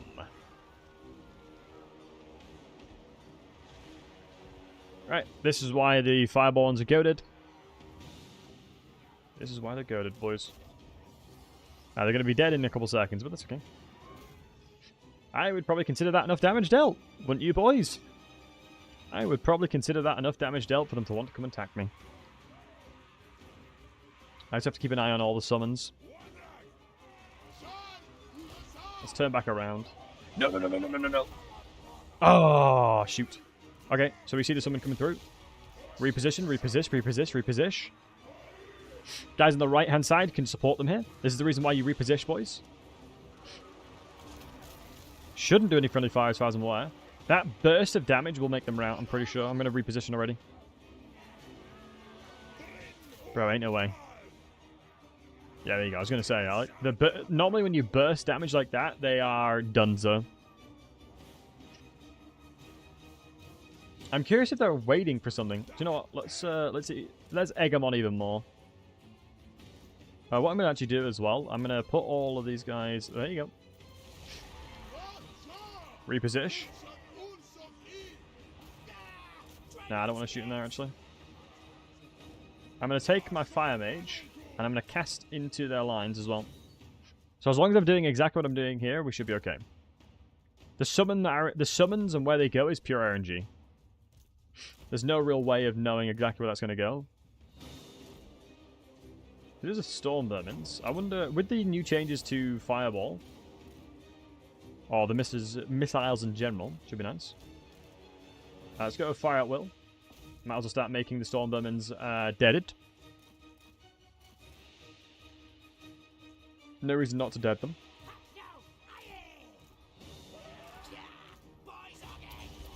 Press all these buttons, why not? We got some buttons available to us, we might as well press them. Now we have the range advantage. We do indeed have the range advantage on them. So the smart thing to do now is to reposition. The second they get close enough with the Jezzails, I think I have to start engaging them. As it's the Jezzails now that have the only real access of range. So any unit that's considered relatively scary, I have to make sure that we're targeting straight away. Rattling gunners have garbage range, not a problem. Like, that is not my concern. Storm Vermin are not a concern really either, and the only reason I say that is because they'll die very quickly nevertheless. Like, anything within this army, even the Hobgoblin Archers will kill them because they have no shields.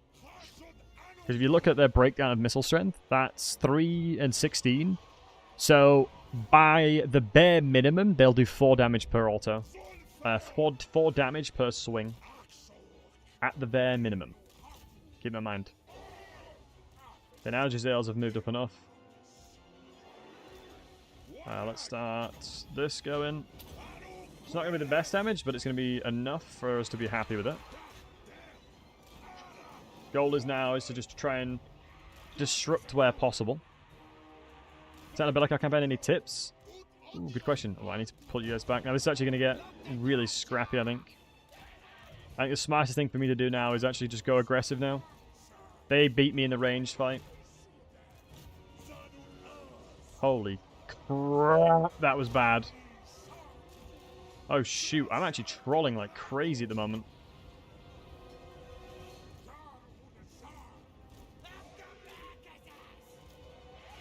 Lock it in, Battlesy, lock it in. Let's get towards the range units that are causing me problem.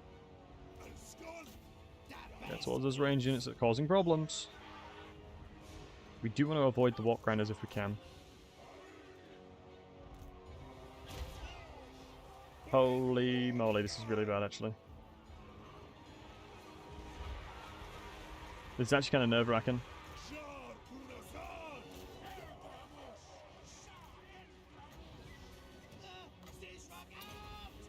I'm gonna cast a Dreadquake here, I'm gonna have to. Holy smokes, they're into my backline already.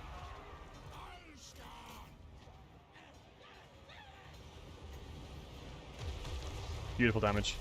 Beautiful damage. Oh my god, my backline's actually all dead. Oh shoot, this actually might be over, boys.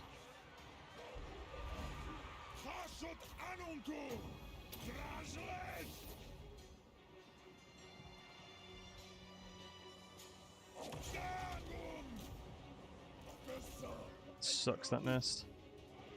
Hey Scott.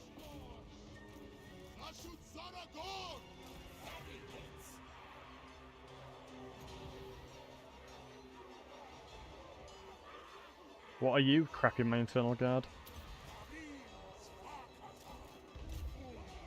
Noble sacrifice. F's in the chat for those guys.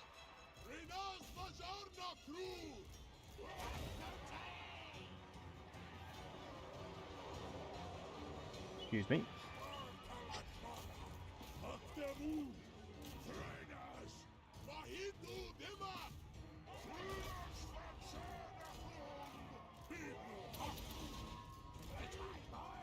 Oh, the DLC? I did, Scott, yep. I most certainly did.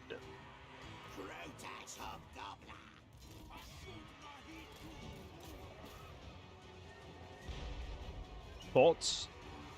I haven't played it enough to give to know, honestly, matey, but I've been enjoying Civ 6 in general, though.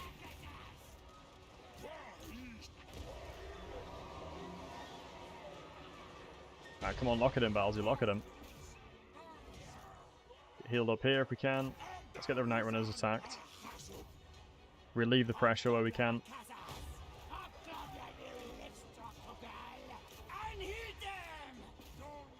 Shoot these Doom Flares if we can. No, shoot these Warlock Jazales, they're going to come back 100%. We're going to help support against these Storm Vermins. Come on, Battlesy, lock it in, baby. Lock it in, Battlesy. Keep it going.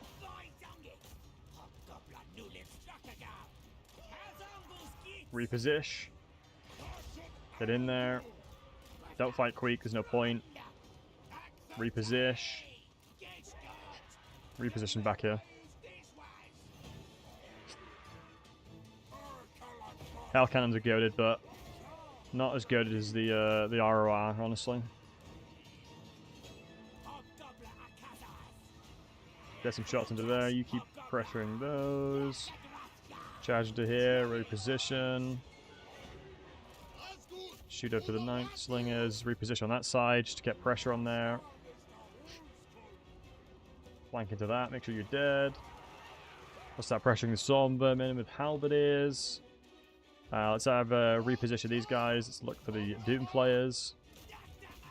And then get some volleys on them as soon as we can. I need the remaining blunderbusses to be ready to shoot Queek as well.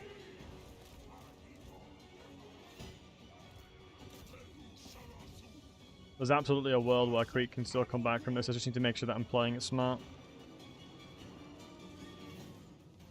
And not troll.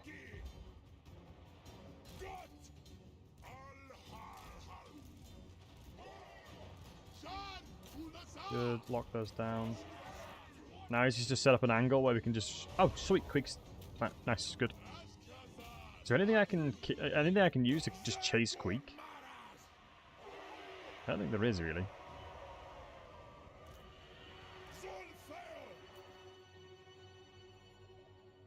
I can surround him. Which we actually have, surprisingly. Alright, lads, get in there. Take your guard mode off and chase this little rascal. Chase that little rat. Chase that rat. As long as Queek said, I don't really care. Shrimping's allowed to tough battles. True. Is it a bad move to declare war to far-off factions as Dowie? I feel like I can't find enough grudges to confederate. The grudges only scale with what's adjoining your borders now, so declaring war and things miles away doesn't matter. So don't worry too much about doing that, buddy. Do not worry too much about that. Mate, I've even got the bloody hell cannons swinging him. Yeah, I probably should have been a little bit smarter there, honestly. One sec, guys.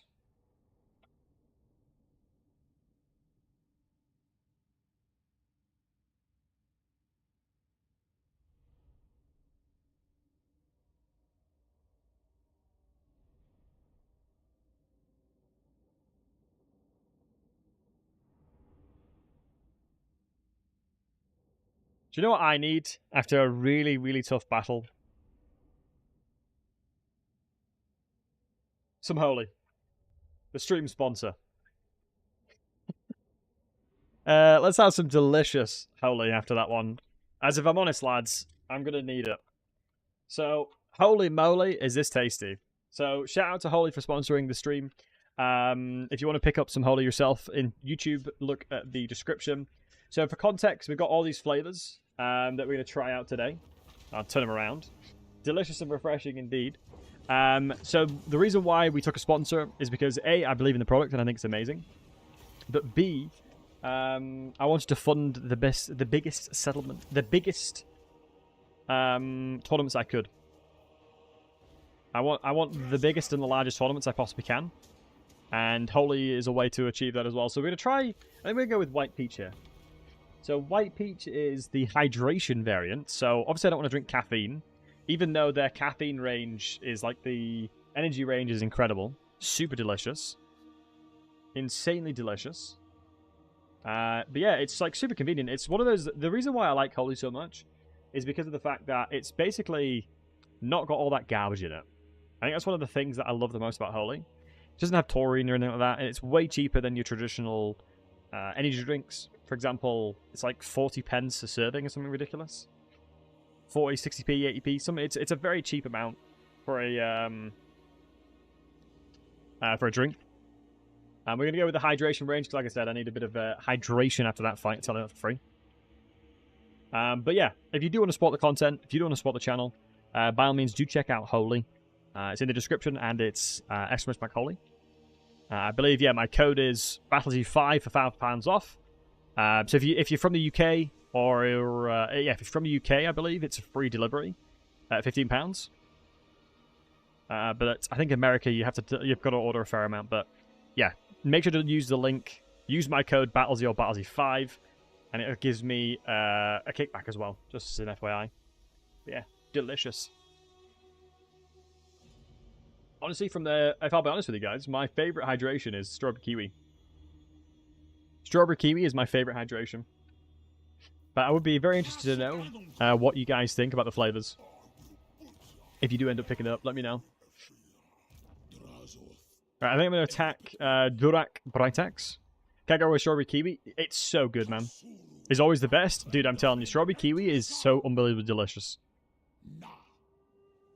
It is unbelievably delicious. Do we need to... I'm going to fight this just so we don't lose any units. Well, again, when I was by Snapple, makes sense, man. It's so good. You're through Chris, get your holy juice. Interesting. Liking it. But no, once again, I appreciate Holy sponsoring the stream. As all the money that I make from Holy is going quite literally right back into the content.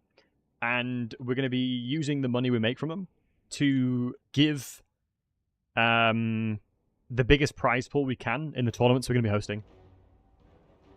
It's quite literally the reason why we took it, and I believe in the product, because we're aiming to do the biggest tournament prize pool that's ever been hosted.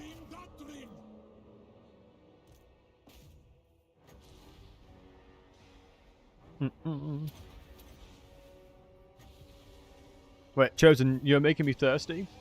Well, make sure to quench that thirst with Holy. Thank you again for Holy for sponsoring the stream. Alright, let's cast this bad boy. I'm gonna make sure I kill him so we get more money, as money is desolate, feels like. And this campaign as is.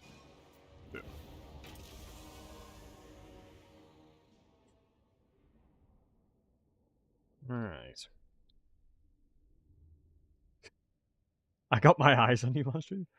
Was it, Malsheep, was it you that made me add that emote in? I think it was, wasn't it? I'm pretty sure it was you that made me add that. Oh, kindly request it.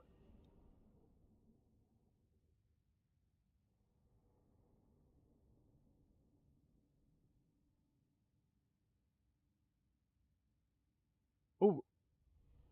It descended from the black sky like a flat... Oh. What was that quote, guys? What was that quote? You're kidding me. I can't reach. It said I could.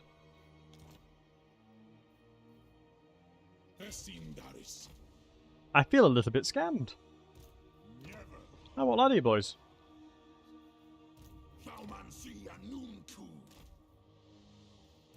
I feel a little bit scammed.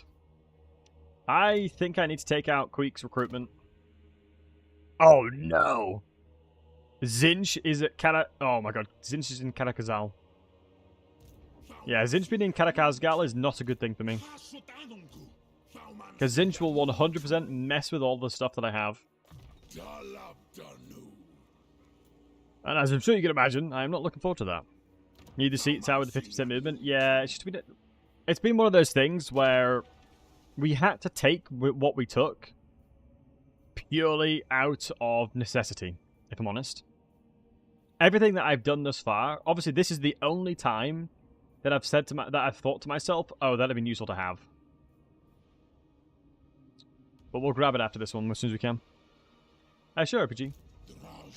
I'll give you as the double buses.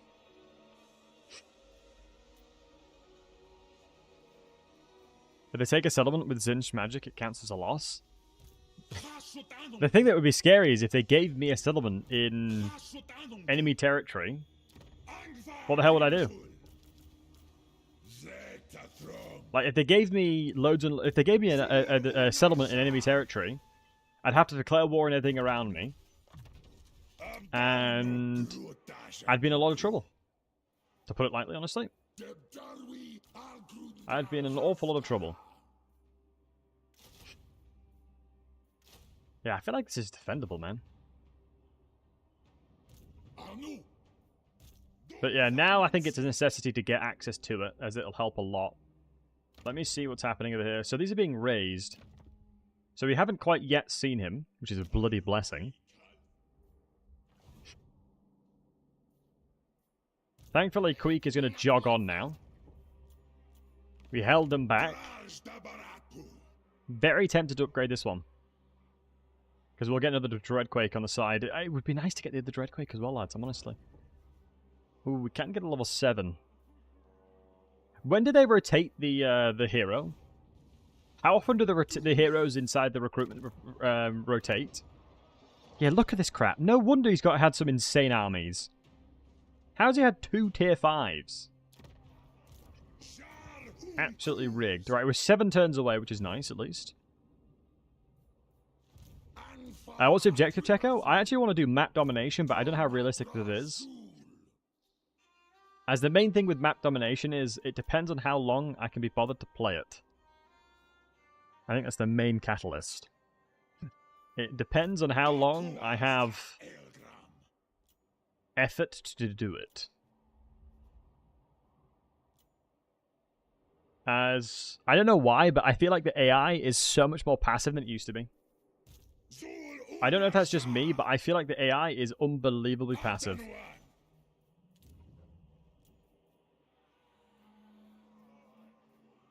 Maybe you guys feel different about it, but just kind of what I'm thinking. Like, the AI legitimately takes forever.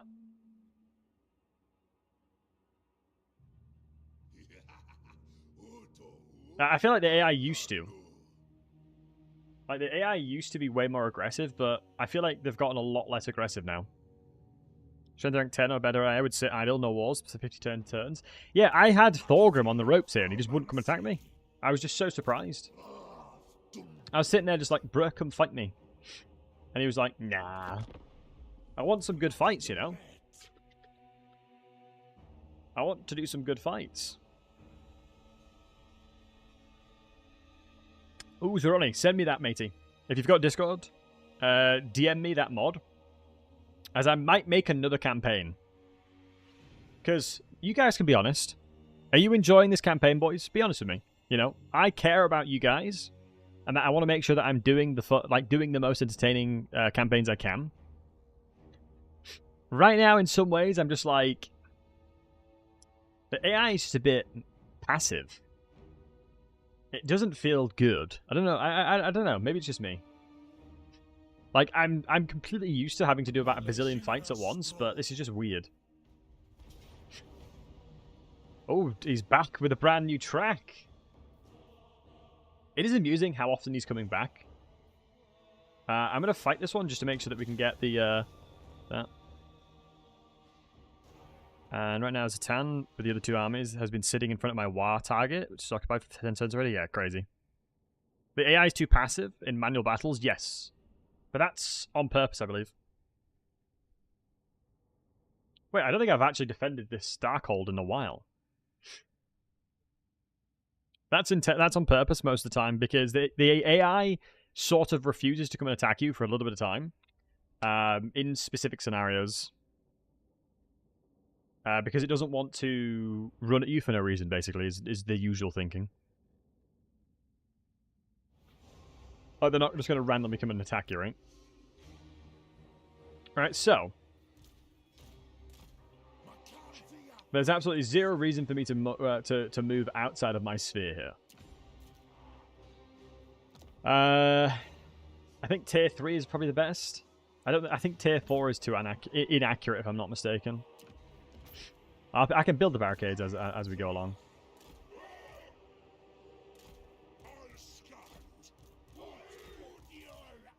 All we got to do is make sure that we're killing their general. Tier 4 is while inaccurate. Yeah, tier 4 towers are usually way too inconsistent.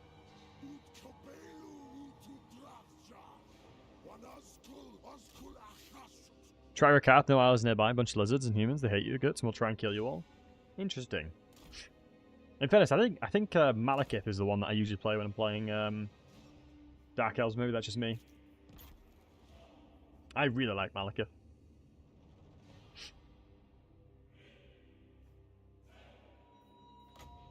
Could throw in a summon here. It's weird that since my camera's like restricted because of battle realism, I have to do it like this. Now I'm gonna keep the summon just in case. Wait, where's he going? He's appearing and disappearing. He's like John Cena, basically. You can't see me. I see no difference between him and John Cena right now. Alright, let's get my barricade line down. And then as they start moving up, we'll react. I'll put an archer over here. May entice him a little bit more. Let's make sure to move up accordingly. There's no ranged on this side as well. Gary's always the best option. Yeah, the only thing that I have regarding no losses right now is that... I don't know. Maybe this is obviously very much just me, but... I think the difficulties of no losses have significantly been diminished due to the way the AI plays for the most time. Like, if I'm playing Warhammer 2, my god, the AI zug-zugs you so much. The AI just blindly runs at you and does everything it can to fight you. Whereas I think the AI is definitely slowed down here. As far as I'm aware, the AI feels like it's slowed down a lot. But that maybe, like I said, maybe just me. I'm not being super accurate. I need to move up closer. Nice, so that tower is going to be fantastic. So let's get a Drazhoath warrior to hold this point. Because that's literally all I need to defend there. All I need to defend is here. I don't see any damage really coming through, so I'm happy with that. They're trying to use the daggers over here, but that's okay.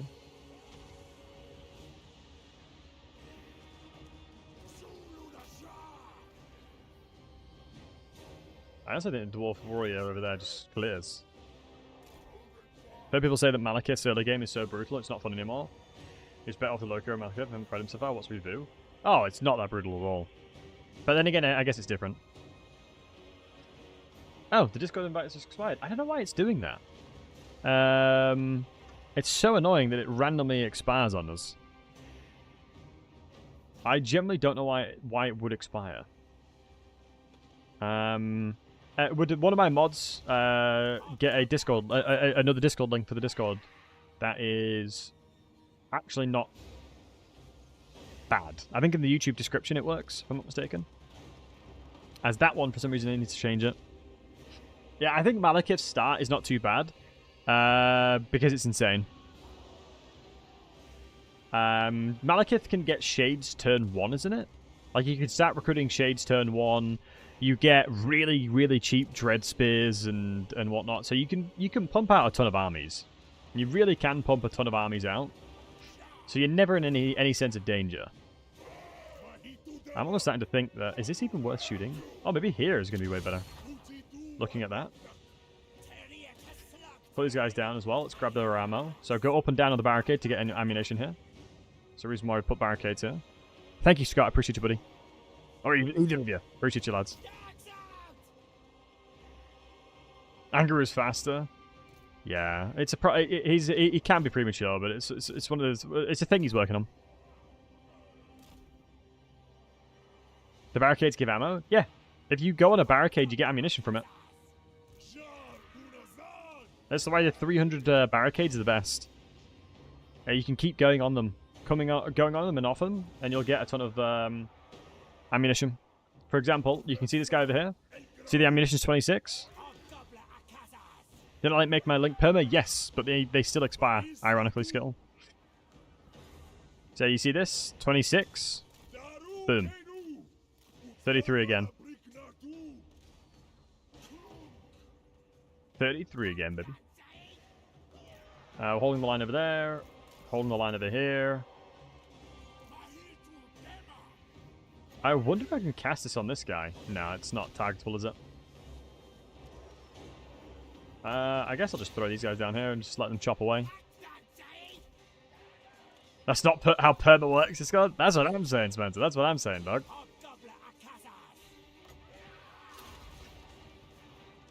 That don't mean what you think it means, guys.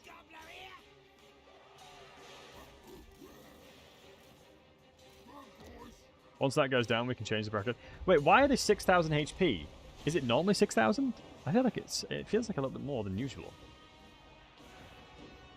Maybe I'm chatting rubbish as always. Let's just chuck this bad boy here. What I'm going to do is chuck that there and then increase the barricade to be higher. Once it's coming down, I'll change it like that. Otherwise, my barricade would get one shot. Why did they use the Lord like that? I know, no idea, matey. This map specifically has been bugged for a long time, if I'm not mistaken. This specific map has been bugged for a very, very long time. Like, since the beginning of Immortal Empires, if I'm not mistaken, or even beginning of the game. I think this is an ogre map, isn't it? This might be an ogre map. I mean, in fairness, there's not an awful lot you can do. He's shooting. Yeah, facts, he is shooting. I'm guessing Demon Lords can still confederate Warriors of Chaos. No. I don't believe so. I don't think they've ever been able to. Only... who's it called?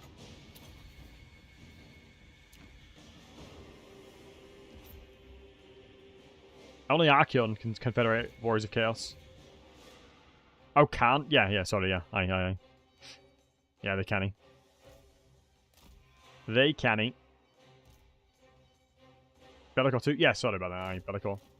Archeon and Bellicor, aye. Let's change positionings. Honestly, ammunition may very well be the reason the battle ends. If I get full ammunition here, the balance of power I'll get from that will potentially give them I'm lost bonus. Not quite. Close. Oh, but I actually was right, yeah. It actually gave them I'm lost bonus. It just took a second to kick in. God, I need to touch grass. Your boy needs to touch grass more often.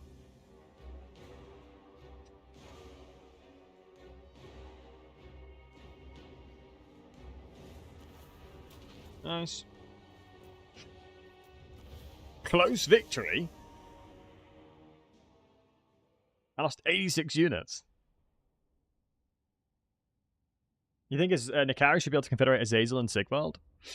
I think the only problem with that is the campaign mechanics work completely different. So confederating a Horde faction, typically speaking, doesn't work very well in the game. Typically speaking, Horde factions don't work very well. It's because of the balance of power. It's because of how much ammunition I consumed as part of this. Is it possible for a hero to block an army? Yes, is he? Yep. Look at that, he's just given us another Talisman of Preservation. What a legend. This guy is far... we eating good because of him. That's all I'll say.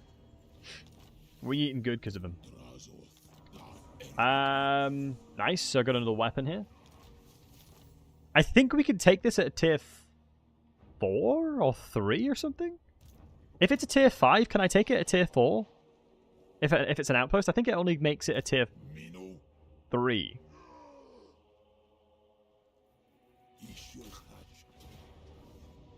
I think it only becomes a tier 3. We'll have to wait and see. We shall have to wait and see. Outpost and mine can only be tier 3. Tier 4 is how it works for everyone else. It does work for everybody else, but Chaucer are a wee bit different. Hopefully, we'll get it at tier 4. But yeah, with the magical ways of how Chaucer work, it's a little different.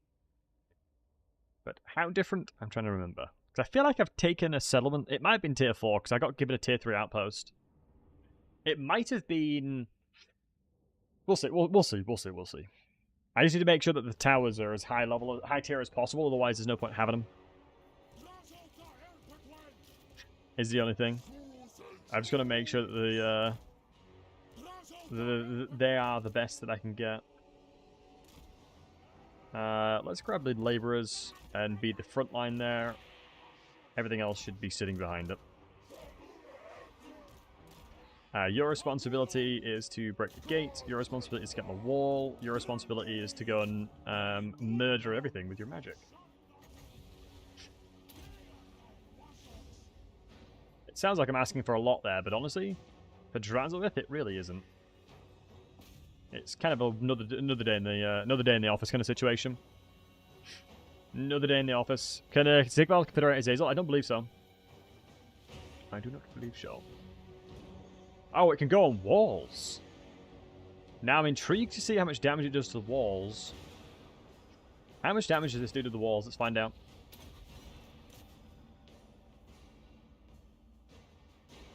Not an awful lot. Okay, that makes sense. Sometimes you get a lot more damage randomly with those kind of things, so I just wanted to check. I'll unpin that Discord message. Appreciate you, Scott.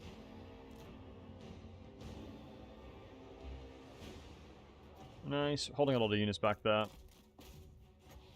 Oh, this will bounce off the walls, won't it?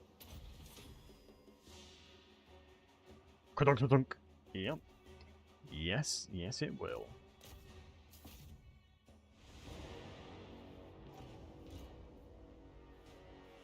God, I love that summon so much. It is such a good summon.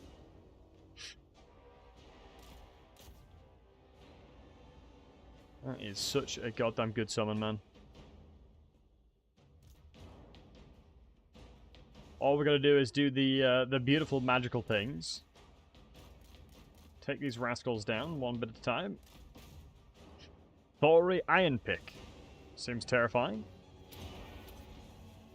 It'll be a Ironbreaker. Let's cast it in between here, I think. Delicious damage.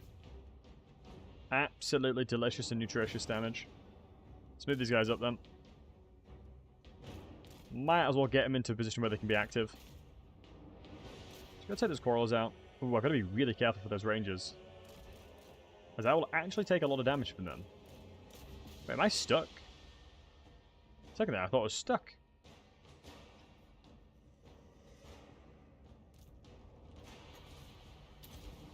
Cast that bad boy on them while they're running into it. Catch them on their rotation. And then now let's let these guys go ham. Oh, so these guys have the ability, but this Hellcannon does not. Good to know. Nice, it's good that you can use Potion of Healing even after the battle's ended. It's the reason why I'm continuously keep using it, just to make sure that we're full health at all times. Inside Corridor and City, I've eradicated everything. Yeah, I have a video on my YouTube channel where I overcast a Winds of Death. No, excuse me, Burning Head.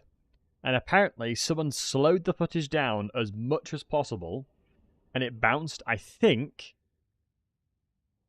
48 times or something ridiculous. Top 3 Legendary Lords are races that need a rework and buff. Norska, Bretonia, and Vampires. If I'm honest with you, lad, those are the top 3. For me, personally. Do you guys agree? Norska, Bretonia, and Vampires, which includes Coast and Counts.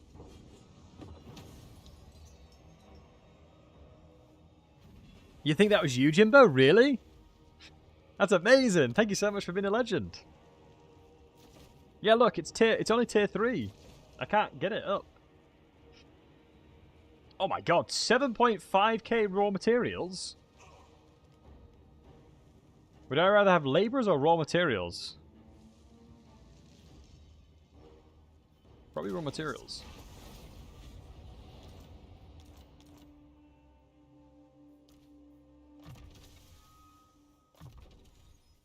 Drazhoath da Erpetwen. Probably raw materials would be better than that. Let's go with damage. I should be cycle charging him anyway.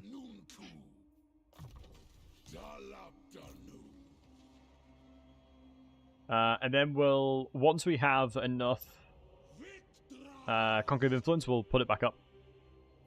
We'll increase the tier of it. Ah, shoot. These are actually some good armies now. They're coming over with some really strong armies now. I've got to be really careful. I actually have to be pretty damn careful now. Okay, this guy should be moving over again. God damn, that's a lot of raw materials, right? Where's tier 4s then? Prime example. Let's upgrade that. Upgrade, and then we want the money building in there as well. Which now means we're going to need some labor in here. We're going to need some labor. Alright. We really don't want to construct... Ooh. You're over there again. This army's been just sitting around doing nothing because I expected a lot of factions to come over and attack us. Okay, Thorgrim, thank God. Thoric, thank God it's not war declarable yet. Ooh, the main thing that concerns me, actually, is there's a beastman around the area here. There is a sneaky little beastman, if I'm not mistaken. Ooh, Hateful Order is actually really nice. Plus 10% against dwarves and men. The age of dwarves is over, though. The age of dwarves is dead. We've made damn sure of that.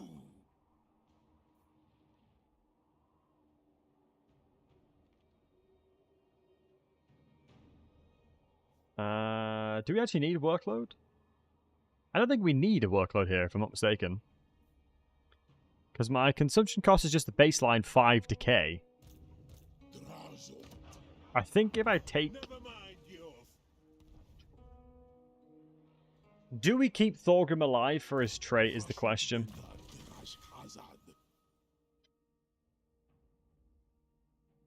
Do I keep him alive for his trait? Research rate of 10% is pretty goddamn good.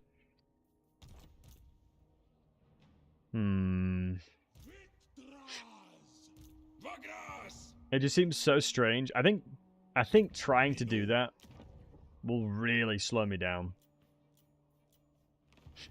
So I'm inclined to say no. As I definitely think it'll slow me down too much if I attempt that. Yes, in a perfect world, that'd be incredible. I just need to get rid of him. I need less threats around me, and that's the way to do it.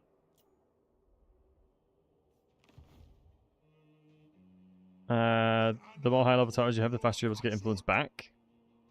Yeah, that's the reason why I've got outposts, specifically. It's why I've recruited as many outposts as possible. Because outposts scale with the Conclave Influence, so we're getting 6 per outpost now. Which is pretty damn tasty. Wow, I've already can't afford more. Right, next turn we'll upgrade the Fortress of Varag. Ooh, Karakazul might not be a terrible one. So, I feel like Fortress is kind of chilling for the most part. That's crazy that I raised and got as much raw materials as I did, but legit doesn't matter. Already in a situation where I'm like, bruh, I need more. We do have 19,000, which is an absolute miracle, so do we need to invest in our composition anymore? Do we invest in the comp anymore?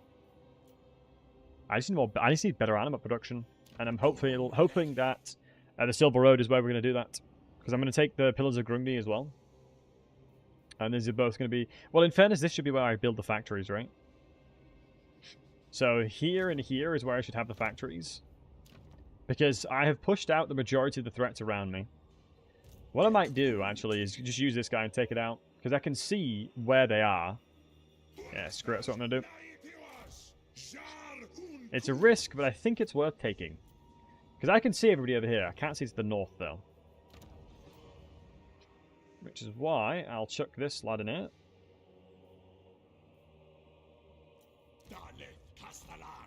You go to here. We can block army, so let's make him a specialist. And let's make him block army. He can block their armies just in case. I'm going to go and grab all of this off of him. If I look at his balance of power, he's got no other armies. I'm pretty sure he's got no other armies, so... I should be able to take Crookback Mountain. It's clearly an outpost or a factory, which is silly of them. This army should be more than sufficient to take that. So with this province... I then have to worry about any other threats that coming to the north. But I think these guys are relatively chill. And the good news is, if obviously having a... Oh, interesting. Well, should I have the factory? Should I make a factory building here? No, I think outpost is always going to be better. This is obviously the Gordit's army, which will be good against most things. But I don't really want to push my luck just yet. Creek is going to have to lick his wounds for a while. Just chuck a lot of labourers in there. Just because they're going to be useful to hold the walls. You're going to give us all the information we need from this side. You're giving all the information from that side. If they do the old sneaky, then it is what it is. I am going to recruit a ton of labourers everywhere, because I think it's just going to be useful just from a defensive perspective. I think it's just not a terrible idea. Because it costs basically nothing. And I should have armies of labourers. Because the cost is not going to increase dramatically. It's like going to be another couple hundred a turn.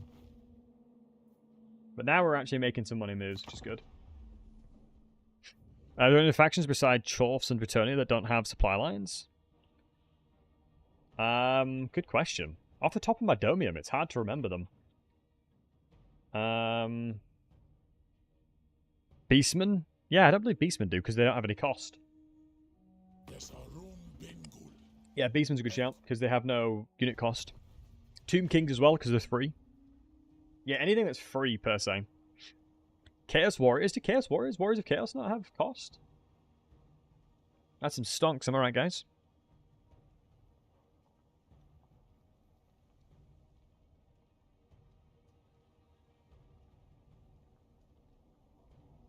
Chaos do? I'm pretty sure they don't. It's one of the many reasons why they're so insanely OP. I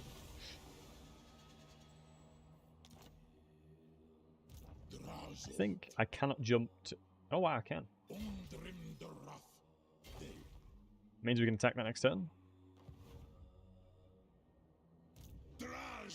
Yeah, my only concern now... Can I attack it in 2 turns? Yes. You go to the north. I need to be as far up here as possible to give me all the information needed. You're giving me all the information over there. Ooh, it's 1,000. Minus 1,000, really? A bunch of labourers are not that expensive.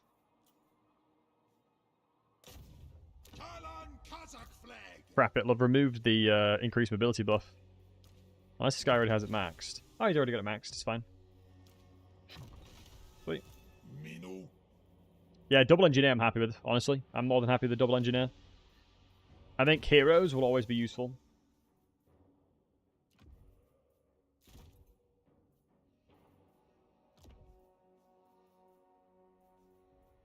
Is it mad that I have this many items? Like this is turn 74. Is this too many items, guys? For turn 74? They're pretty good items too. It's quite a lot. I'm gonna say nah. Perfectly balanced as all things should be.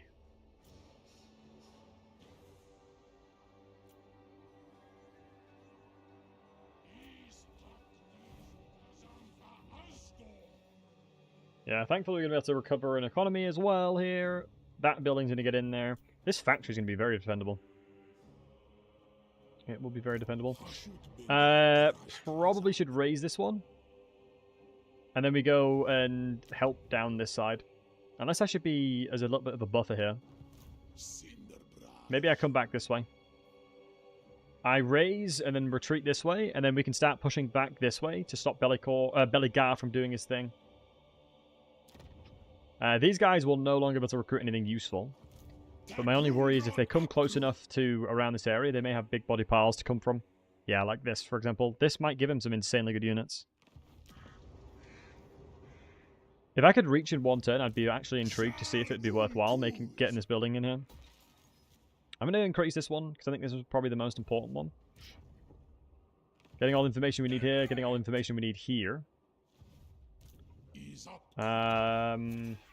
Workload capacity is fine there. Let's grab all this and just make sure the workload is where it needs to be. I don't need to chop noggins off. We're good. Yeah, don't have them. Supply lines, but they used to. Yeah, no. I think they've removed that. Warhammer 3, potentially. Okay, this army is... I'm going to need to come back for that. So it's a good job we're in the process of raising that bad boy and then making our way back over. It's nice to have a little bit of money to play with at least. And Turble, thanks for the follow, buddy.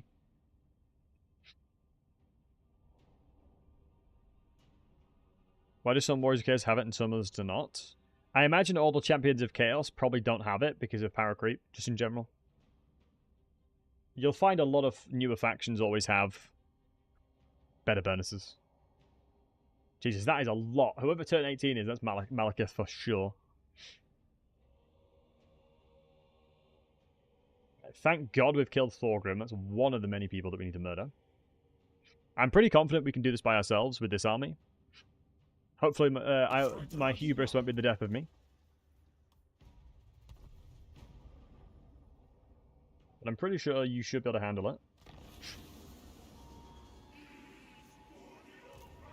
The tan moving that over doesn't make me happy, though.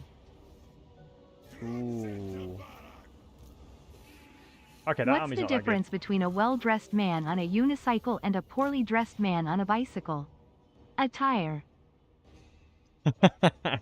Yeah, right. Thanks for the 25 months, bud. Appreciate you, lad. Hope you're doing well. What you like, eh? What are we gonna do with you, eh, Ronan? Nice. Let's give it magical attacks. I'm not gonna auto-resolve it purely because there's a returning out. There's a Beastman army soon. And nearby. As a good one, it was a good one. Ronan's always got some good jokes in him. He's a good lad. Ronan, have you had any sushi recently? You love sushi. I'm so jealous. The sushi you have nearby to you. If I'm ever, I think in New York, right?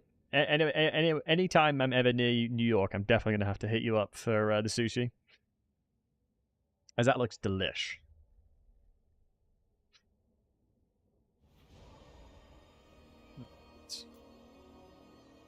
Let's set our army up here and just make sure that we're ready for them to come over. Move the archers up a wee bit here. Have you heard anything about the tournament at all? Well, Adam, the tournament I'm doing.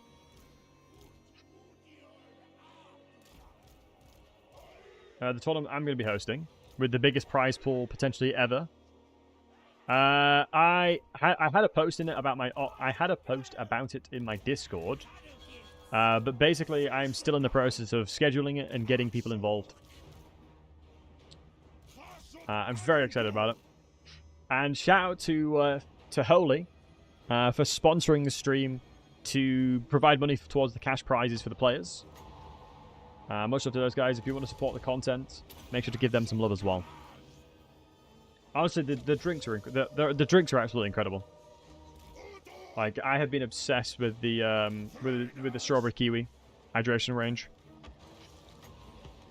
It's a great way to support the channel as well, for me to do more events, like big events that I'm planning. It is a fantastic way to support the channel. It's in the YouTube description or !holy in Twitch chat if you don't mind. You had a very surprised layoff, Ronan. I'm so sorry to hear that, bro. You're an absolute legend and you don't deserve that. I'm really sorry to hear it, buddy. At any point, you're always welcome to message me, lad. And you placed yesterday morning. I think it went well. Oh, nice, man. I'm proud of you, buddy. I'm gonna get some sushi today. You deserve it, lad. Now they'll chop them up to bits. So one thing you can do is use Dreadquake batteries. Any bombardment spell works like this, but you can use it as a way to push them away. Like, you see that? They're running away. They're running away, which is going to give us a lot more time to do damage to them.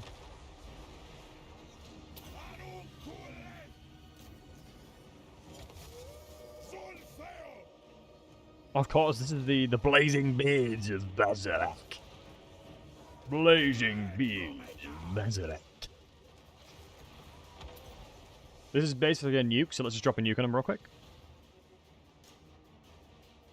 Goodbye. Everyone say goodbye. I hope you said goodbye, guys, otherwise it's been rude otherwise. What's the end goal, Daddy Jewel? Map domination, my friend, but it depends if I get bored beforehand. It'll purely depend on how long. It purely will depend on how long I play for. And guys, ads are going to be kicking in 20 minutes. 20 seconds, my friends. Goodbye. What do you mean goodbye? Thank you for the 15 months, Shibu. Oh, you're saying goodbye to the thingies. Yeah, sorry. I got worried for a second then. I thought you were saying goodbye to me. But yeah, thanks for the 15 months, bud. Appreciate you. Told him to see you later, alligator. Yeah, you tell him, right? Yeah, you get him, Bob. You tell him, Bob. Is this a settlement? Yes, it is. So let's murder all the all the units. Yo, anonymous gifter. Thank you very much for the gifted sub. And Gucci 19. I like that name. Thanks to the welcome to Battlesworth family. They'd already left before I could say goodbye. Yeah, they died very quickly. God bless them. Oh, you're saying goodbye to the ads. That works too, Shibu. That works too. Appreciate the sub, man. Ronan, to give context as well, the job I was made redundant from, it was a massive surprise. The people, 80% of the people that work there were made redundant. And now I'm in a job that pays twice as much. So it all worked out. Obviously, it comes with its stresses. Wait, who snoozed it? If you're one of the mods, please don't snooze the ads. But I can click run it. If I do this now, we'll click off the ads now.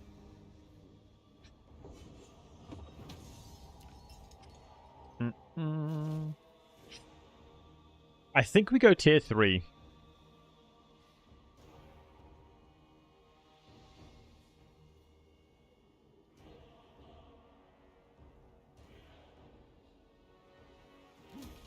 Yeah, tier 3 tower will let us get the wow, 250 armaments production is insane.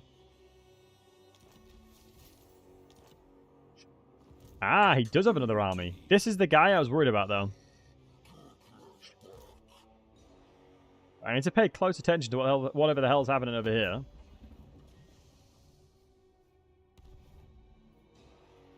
When you meet up on the job with a Slayer cosplay on, they can't handle my Slayer cosplay.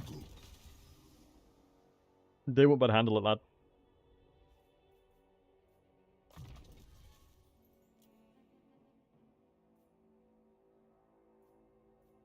I was telling my my boss, I was saying to her, the giant metal. Do not shame your ancestors, tell me, brethren. And she put me on a pip. She was a bit worried, so she put me on a pip straight away. After I was speaking Dowie to her. So I probably should stop. The pip literally just says to stop speaking like a dwarf. It's very difficult, as I'm sure you can imagine. It is a hard balance, you know? But hey ho. You gotta do what you gotta do, boys. But just to make sure that's just context. That was a joke. Sometimes it was one of those really funny things where, as a joke, I started telling people that I bathe in tea once a week as a British tradition. And to this day, there are still people that ask me if I actually bathe in tea. Like, me being sarcastic one day, I had no idea would turn into people genuinely thinking I did that. I don't know. I mean, I do. Dizzy, I do, yep. Every Englishman has to bathe in tea. It's law. Yeah, every single English... If you're English, you have to bathe in tea by law every week. So it's like a special occasion thing. Yeah, definitely, guys. You had yours last Thursday. Thanks, Adam. Good lad. Yeah, good lad. And you've got to have a picture of the king while you do it as well. It used to be the queen, obviously, but now it's the king. Yeah, singular. Good to see you, handsome. Hope you're doing well. Yeah, so basically you just got to like have a picture of the king watching while you do it too. You microwave your tea, right? That is criminal. But depends. It's one of those things where I drink my tea usually way too fast. Dizzy, it should have gone. Let me refresh chat. It should have gone, hopefully.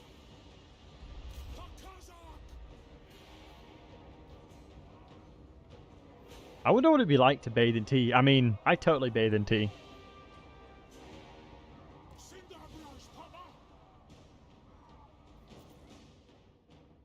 Am I hyped for the $500 Ari skin? I'm gonna ban Ari for every game. Daddy Joe, that's what I'm gonna do. Every time I play League, I'm just gonna ban the Ari skin.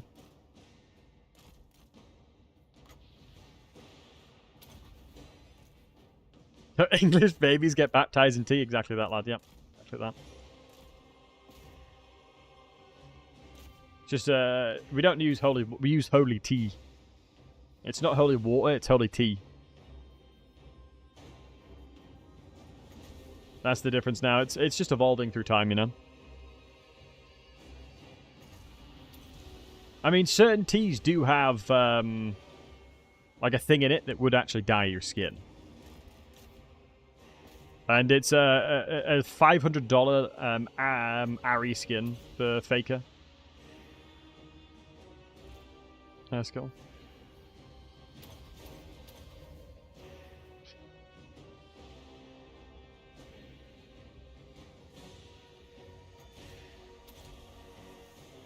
Nice.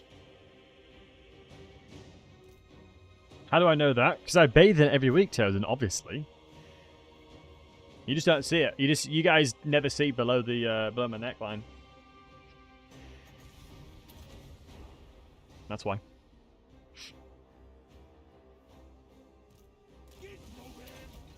The reason why I don't wear any vest tops on stream. Otherwise, you'd see all the tea stains. Even Faker doesn't know why it's so expensive. Wait, has he said he doesn't know why it's so expensive? Interesting. As far as we know, Harry doesn't bathe at all. Yeah, technically. You don't know. You don't know technically. Maybe Nurgle has blessed me. What does the talent time of Ancestors do for the Dwarf faction if you confederate the White Dwarf? Nothing. October. I don't believe it does. Does his Ancestor stuff work? I don't think it does. I think it's a specifically unique thing to his campaign. I think to confederate him, I don't think you get the value of it. Are you close to confederating the other factions? No, not yet.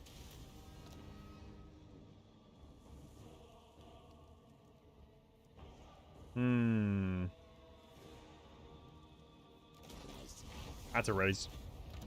Right, goodbye Thorgrim, you little rat. Wait, where's Thorgrim?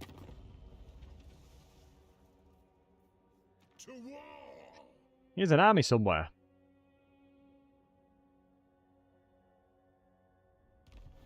God damn it, Thorgrim. Just perish. Perish for me, Thorgrim. Perish for me.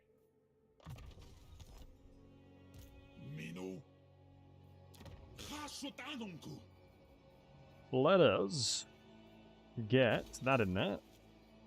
Let's get that in there. It would be nice to upgrade to tier 4 though. The 40 per turn? Wait, are you saying that's a bad thing? Can you become fully British if you bathe in tea for a full year? It's 3 years. You gotta do it for 3 years. For a British citizenship. Alright. This guy's back again, but it's a garbage stack. Got 2 at 38. Well, Daddy Jewel, keep in mind, I am doing a this is Total War, no loss, so I'm not... it does make sense there's going to be a little bit of disparities between the two of us. I would expect there to be slight disparities between the two of us. And I can't lose a single battle if I do, I've got to restart. And I'm fighting everybody. The Spaceman guy, I think, probably will walk around. The only worry I have is if he attacks this army, but I think for the factory it should be okay.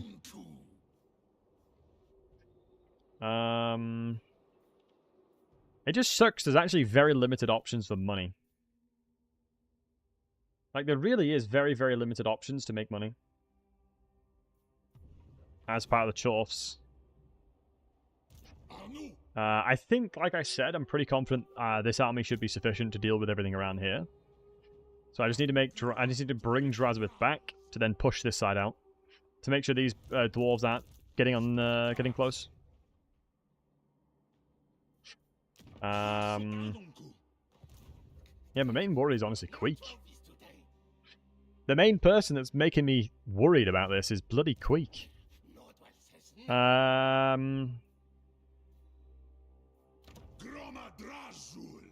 What else could we get from this? The Bull Centaurs would be really useful in a fight, so let me go ahead and shift 400 laborers there. Where is this again? Kadak 8 Peaks. Well, I would assume it's in 8 Peaks. If I was a betting man, that's what I'd say. Nailed it. Okay.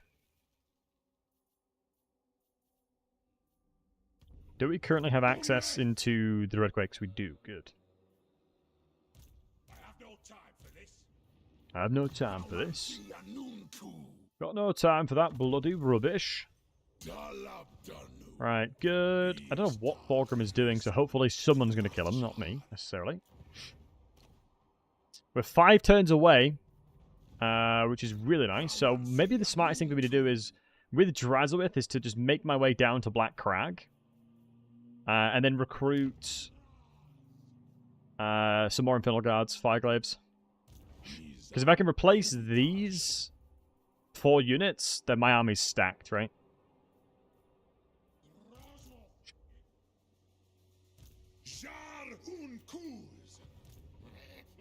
Ooh, he's recruiting heavy amounts of artillery again.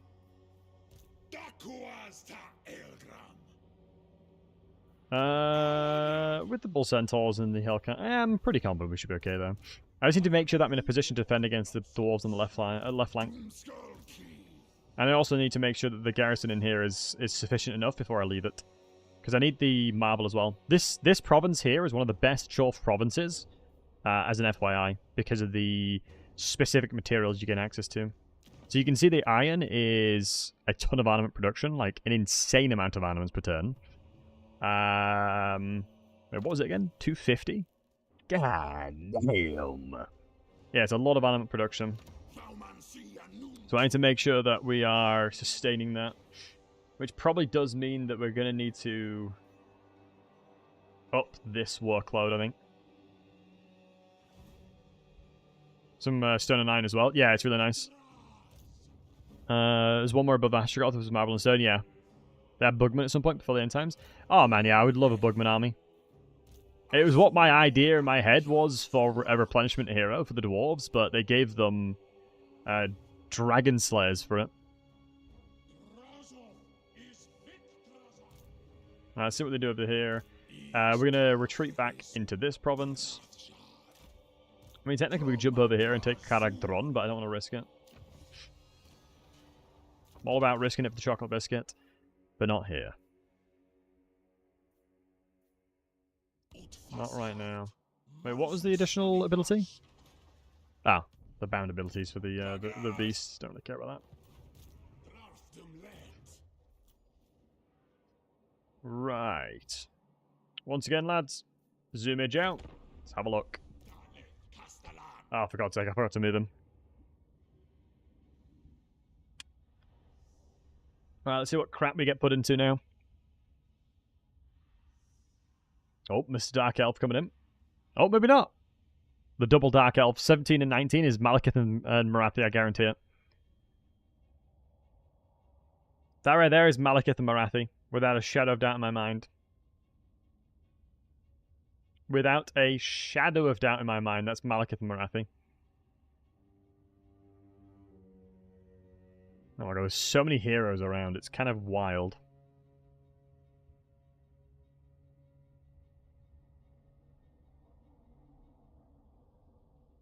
Alright, first, make sure we're looking around all over.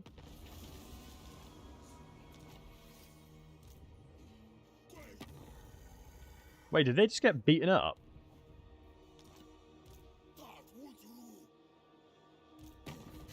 No, I don't think so.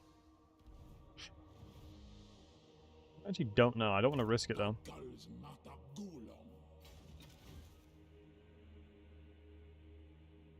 That was a glitch with the mod I was using. It honestly makes sense.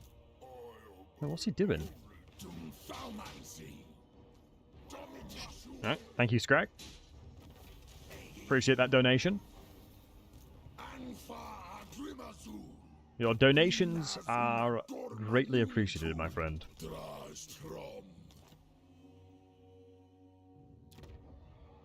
I think he was just trying to get the settlement for some reason, but just assumed, I guess, I wouldn't attack him. What's the army like in here? Pretty nice to get 2 Black Arcs on that right now. It really is, you're not wrong. Okay, don't see anybody. Don't see anybody here either. The Ghoul King has given up and decided not to attack this. Wait, is Salt just... It's a bit of a shame Salt's not that good for me. Creek's army is becoming a little bit scary now. Is Astrogoth dead? I don't believe so. We're at war with him. He's doing alright. Oh my god, for God's sake, he just took back Mount Gunbad. It's only tier 1, so he'll only send crap stacks at me, so I'm not too worried about that. It might be a case of a secondary army like this going to deal with him. He was hiding away just to take that back. Like the absolute rascal he is. So seemingly these guys are just happy to raid their own territory. But he is a Rune Lord, not some Smith, guys, so don't forget that, alright? Put some respect on the name. Another camp's come in, but they're raiding their own territory. Let me check Queek again. Grimgor is actually pushing back, which is really good for me. Find Moors, let's go on Growth. He's taken this stuff. Yeah, he's at war with Cetra, which is really good for me. So 1, 2, 3, 4. Yeah, that's 4 of them. Where's his 5th? Ah, here. Desolation from the Gash is his 5th. Alright, good to know. That is good to know, I suppose.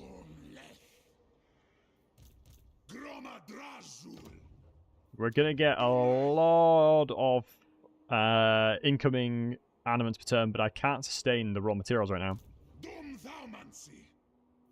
I really don't want to lose Crookback Mountain and leave it by itself.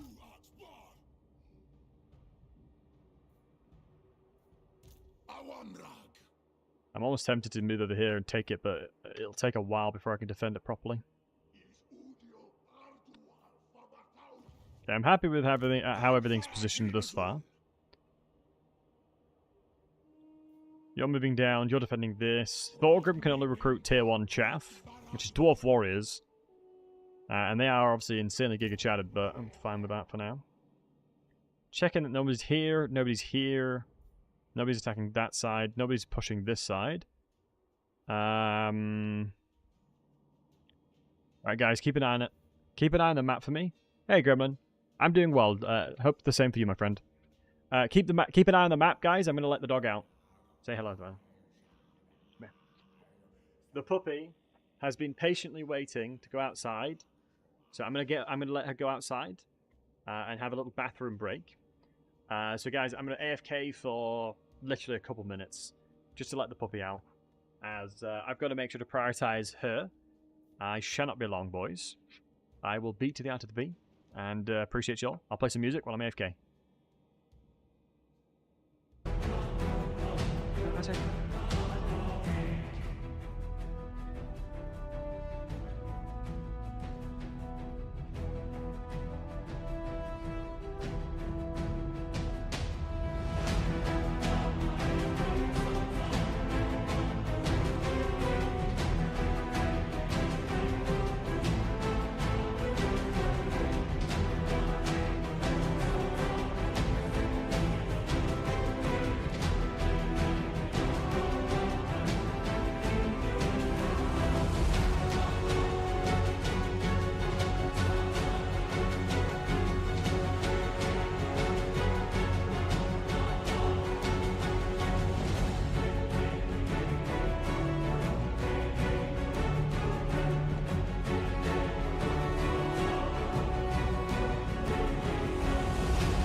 Alright, guys.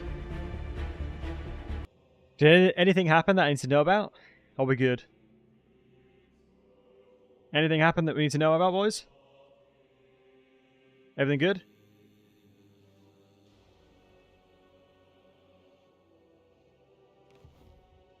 What happened, boys? Did you keep an eye on the map for me? Wait, did I forget to end turn? Did I forget to end turn or something?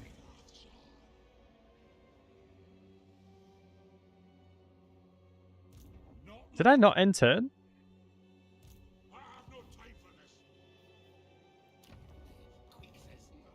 Right. I got a dead stick for my dog. Hold on. Do you guys want to see how awesome the pupper is? Okay. Spin. You see it? Spin. Don't go on the bed. Come here. Spin. Good girl. Alright. A couple of little cheeky spins. And she deserves it. Ooh, Nurgle Mage has come towards us. A Nurgle Mage has made their appearance.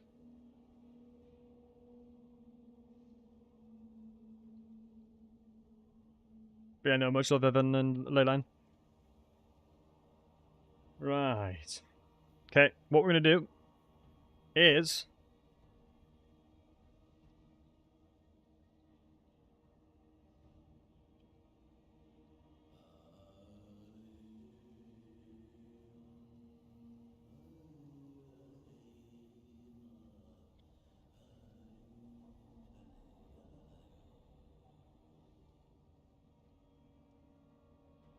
I'm going to make a poll on YouTube and Twitch where you guys can voice your thoughts. Do we continue this campaign? As I feel like the way that the AI is playing right now, it makes for less interesting content. Also, Mitch, thank you very much for the hydration. I'll take a holy hydration. You already know, son. Make sure to exclamation back holy if you're interested in getting some delicious beverages.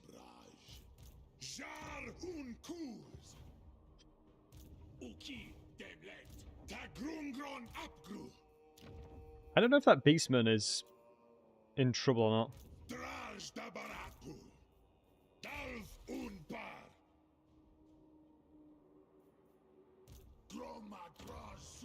I'll just do the El Clasico and put a mage in there.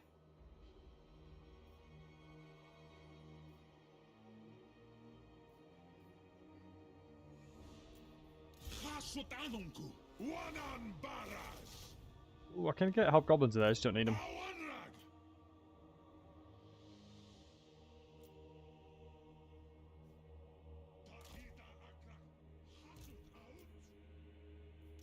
Yeah, another one of those bad boys. But has the iron been built yet? No, I think this is just the building in here, right?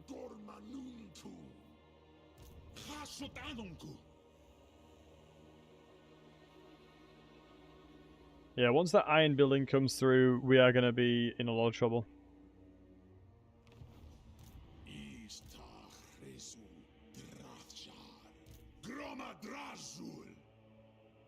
So let's go ahead and increase capacity for fireglaves. For another one.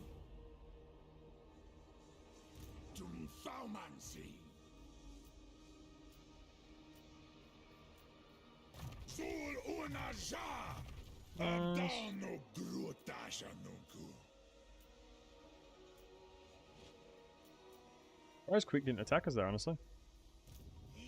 Wow, he actually might start coming to attack me.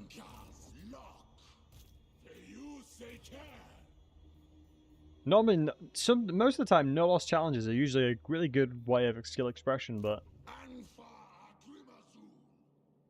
unfortunately, the passiveness of the AI is seemingly wow, they've just taken something. That's not good for me that they're actually building up. Right, what were they ready? I'm indeed, as long as I do quick deals will show me.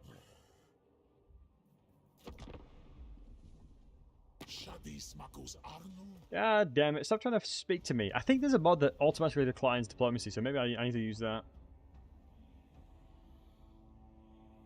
The automatic diplomacy closer would probably help, honestly. I'll have to wait and see. Yeah, I'm thinking this campaign is just... I really wanted to finish it. But my issue that I'm having right now is the AI is just not playing aggressive at all. It really is just not trying to come and attack me. Maybe I need to install a mod to make the AI more aggressive. Because I've done so much preparation in this one to counteract the fact that they're going to come and attack me. And Legendary, you'd assume they'd still fight me, but they just don't want to. Ah, crap. A sticky situation. An exceptionally stupid goblin labourer, likely discontent with his meagre lot in life, has slipped and fallen into the machinery upon which he was working. This has temporarily slowed down production, while his entrails are unwound and the mess is cleared away by his peers. Such a thing threatens to halt production entirely. What steps will you take? Yeah, throw more bodies at the problem.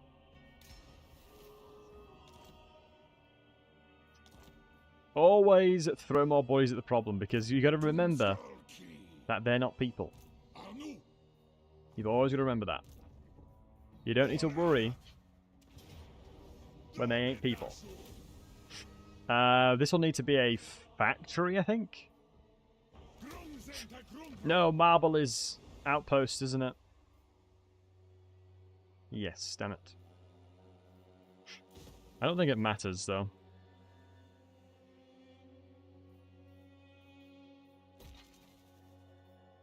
I mean, I've done the right thing there. The factory is more effective anyway.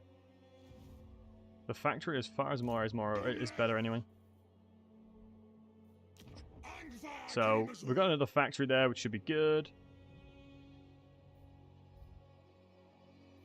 Yeah, let me make sure to save this bad boy. Our armament production is going to get to the point where we can't sustain it soon, though. That's the only issue. Like, I think as soon as this kicks in, we're boned, basically. So this raw material is going to be... The raw materials we get from this in a 500 is going to be really exceptionally good. And I think we already have the raw material production as well. So that is going to help an insane amount. Yo, David, good to see you, handsome. Hope you're well. Oh, that's going to help a lot.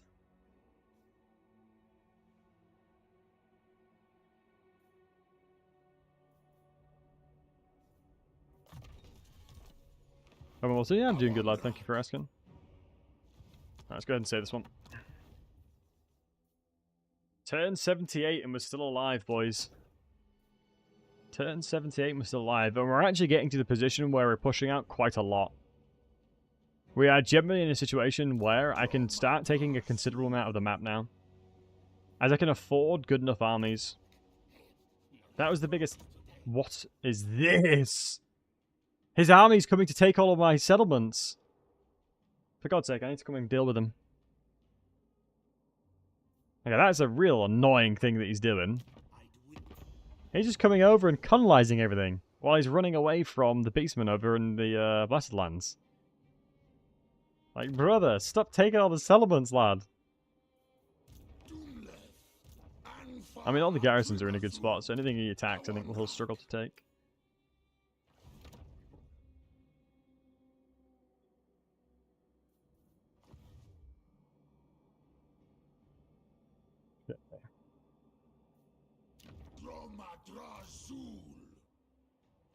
Is this the most challenging campaign in the game, or the worst? Honestly, if I'm going to be completely transparent with you guys, because, you know, I always come from honesty, I do not think this challenge is that bad anymore, only because of the fact that AI is way too passive. Like, no losses used to be a sign of a good player, knowing exactly what to do for each campaign. I honestly have made, I don't want to be big-headed, but I've made all the right decisions to get to this position. But I am surprised with how little I'm being attacked. That's my only surprise. I think the AI is too passive. I really do. The AI shouldn't be considering, oh, is that a good engagement? Is that a bad engagement? It's, you know, they should be just sending it. I think they completely should be sending it, and they're not. They're playing super slow. When I'm going to confederate Zana Grund, that is the hope, and we need to complete 2 of these. Zana Grund Confederation goes hard, so I should probably wait for that, because that's 2 fat armies. But then it puts me right next to Tamarkan, who's allied with Zatan. But I should have 2 fat armies ready to go anyway.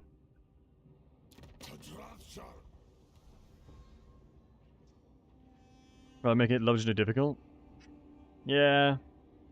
Oh, sorry, boys. Well, when it comes to this, right? You go into here. Sorry, I mispressed my thingy board. We're on legendary very hard, right?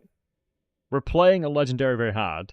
Legendary difficulty should mean this, right? If I grab paint out, and we do this. I share my screen. Legendary AI on legendary, right? Just gonna legendary. Legendary difficulty, the only thing that they're attempting to do, or the only thing that they will try and do, is try and kill the player, right? Is go for the player. That's literally all they're supposed to do. That is their job within the game. On legendary difficulty specifically, they are told all you need to do is attack the player. Quite literally, that's what the game tells them to do. But I'm not sure if any of you guys in this chat right now have ever played Civ 5, right? I'm not sure if you guys have ever played Civ 5, but there was a really weird thing that happened where I think it was Gandhi. I think it might have been Civ 3 or it was one of the Civ games. There was a Civ in it that was Gandhi, right? And what happened there was, obviously he's supposed to be completely against nukes and stuff like that. Like Gandhi was in Civilization was completely against nukes. And what they did unintentionally was they set his value of hating people that nuke to a minus value. I think it was like -2 or something. And what the game did was revert that into the most amount of aggression. He loves it. So since it was a minus value, the game unintentionally took that as a really, really, really good thing, and made it into a positive, right? And what I think is happening, if I'm not mistaken, Warhammer 3 has done the same thing, right? So Warhammer 3 has done the same thing with Legendary. They've tried to attune Legendary to be really aggressive, like super crazy aggressive towards the player. I butchered that one, but what I think they've done is they've set it to a certain value where it's just reversed what it was meaning to do, and so in actual fact, they're really passive again. Right? Is what I'm thinking is happening. Yeah, get fired from negative is becoming a positive, and so I think they've done something similar with the aggression of the AI in Legendary, where it's completely reverse circled and just become a positive. Yeah, I agree with the player focus. I mean, how else would you balance it? Like, for me, I kid you not, Legendary campaigns are easier than easy. Legendary campaigns are actually easier than easy difficulty. And the only reason for that is because of the player bias. It's more there if they'll not exceeding an inch. Yeah, maybe. But I don't know what they've done, but it feels like the AI is passive as hell. Maybe that's just me, but I feel like the AI is way too passive right now. And it doesn't feel good. Hey, Poozis man. I'm not even joking. My very hard campaign is harder than my legendary. That might be what is happening. Yeah. Yeah, I played a lot on hard. Hey, it does be like that. It do be like that. Emric easy campaign with only dragons when? I mean, it wouldn't be too bad, yeah. I love Emric so much. They put it as 0 when Gandhi took some tradition, which lowered it below 0. And -1 flips 10. Right. Is there a mod that fixes it? Probably. I'll have to check. Maybe I should do a fresh run. Hold on, let me check something. Should we do like a fresh run that's like... I don't know.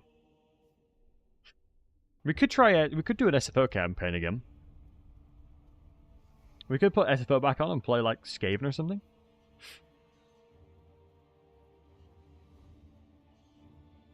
Or... what could we play?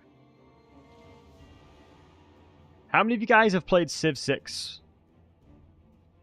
Guys, type 1 in the chat if you've played Civ 6 before.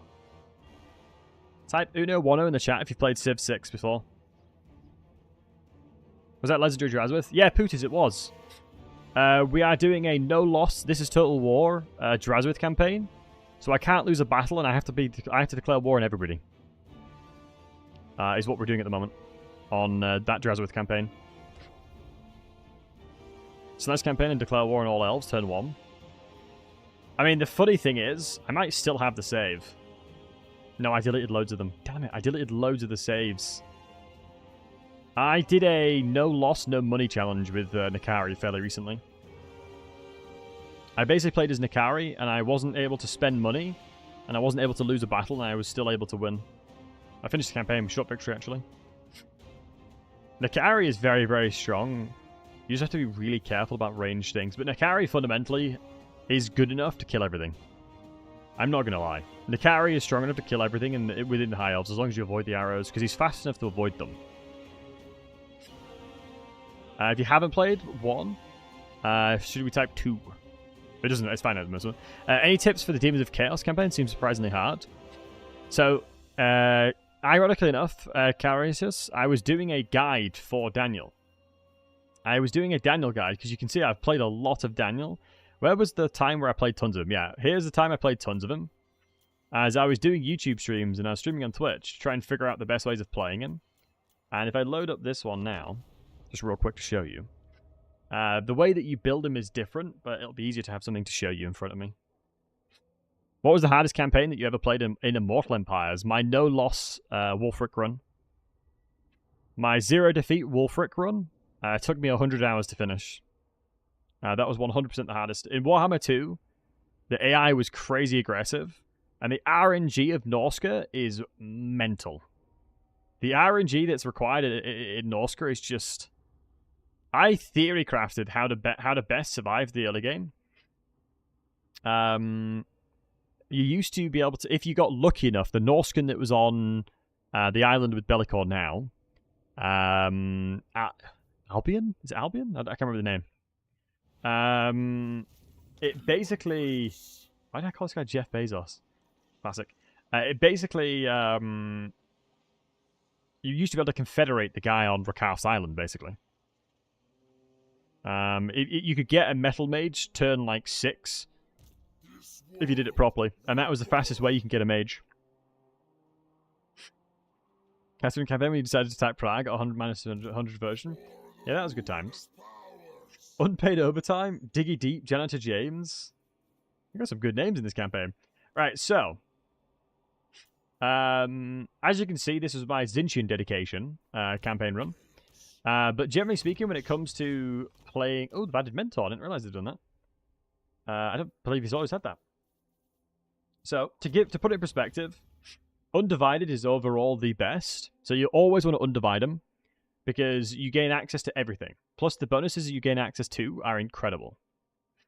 So you always will want to go Undivided for the most amount of potency. But the way that the meta has changed for Daniel specifically is Nurgle. Nurgle's new units makes it so his dedications towards Nurgle is actually pretty damn good because of the Rot Knights, the Plague Ogres, and the Pestigors, specifically. So Nurgle dedication early on is actually the best thing you can do. The previous meta was to go into Khorne to gain access to Bloodletting to gain loads of growth. Because what you'll find is that multiple armies can stack your Bloodletting and stack the growth. So what I found was, in the early stages of the game as Daniel, going Khorne dedication very early on is a really, really, really goddamn good way of getting that going. But if you don't have the DLC, and this is 100% true, go Khorne. So I think Warriors of Chaos, the Champions of Chaos mod is pretty critical to give you mortal units. The mortal units you gain from Champions of Chaos is so useful. But typically speaking, you go into Nurgle, you gain the hero, you use the magic. The itemization for Nurgle is actually really, really good as well. Because you can see here that I'm actually utilizing mainly Nurgle equipment because it gives you tons of resistances and it gives you really great damage breakdowns. Honestly, because Nurgle stuff in general is just far more powerful. So your equipment becomes better. You become a Mortis engine.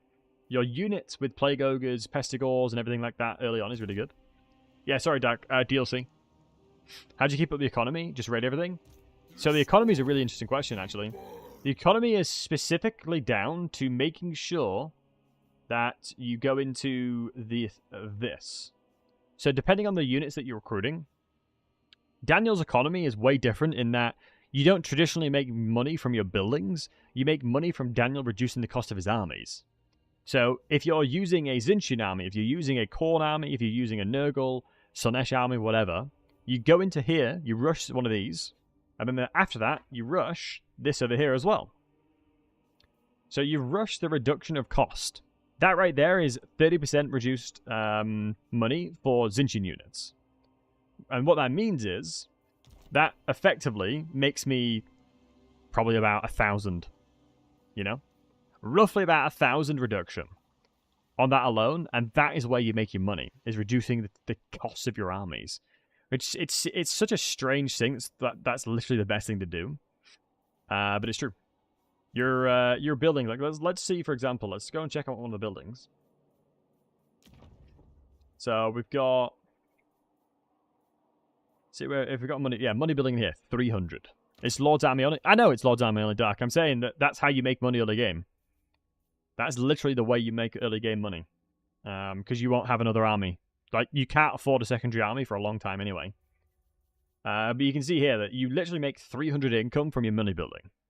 And then 300 for your tier 3 settlement. Like, you do not make a lot of money from your settlements.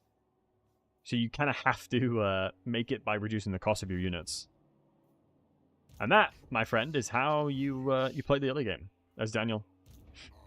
The dynamics have changed a lot because you start a little bit further away from Malice. But the smartest thing to do is just push east.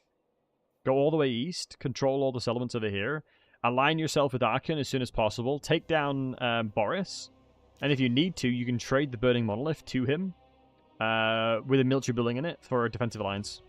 Easily. Or you can vassalize him like we have. Vassalizing the Ever-Chosen is always a good idea if you can.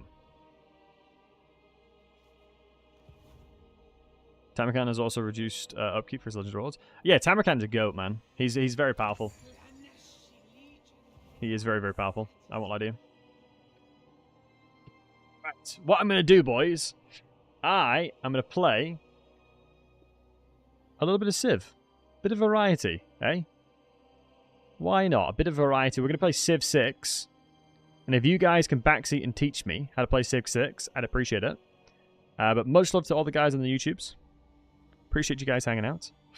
I hope you guys have a wonderful rest of your morning, evening, night, wherever you are in the world. If you're on Twitch, don't go anywhere, boys. Do not go anywhere. I can hear my voice.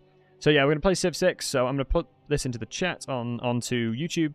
Thank you for watching YouTube. We're going to play some Civ 6. If you're interested in watching, do go follow my Twitch. I'd appreciate it. You guys are amazing. Thank you for watching. Hope you guys have enjoyed thus far. Appreciate y'all, and goodbye for now. So...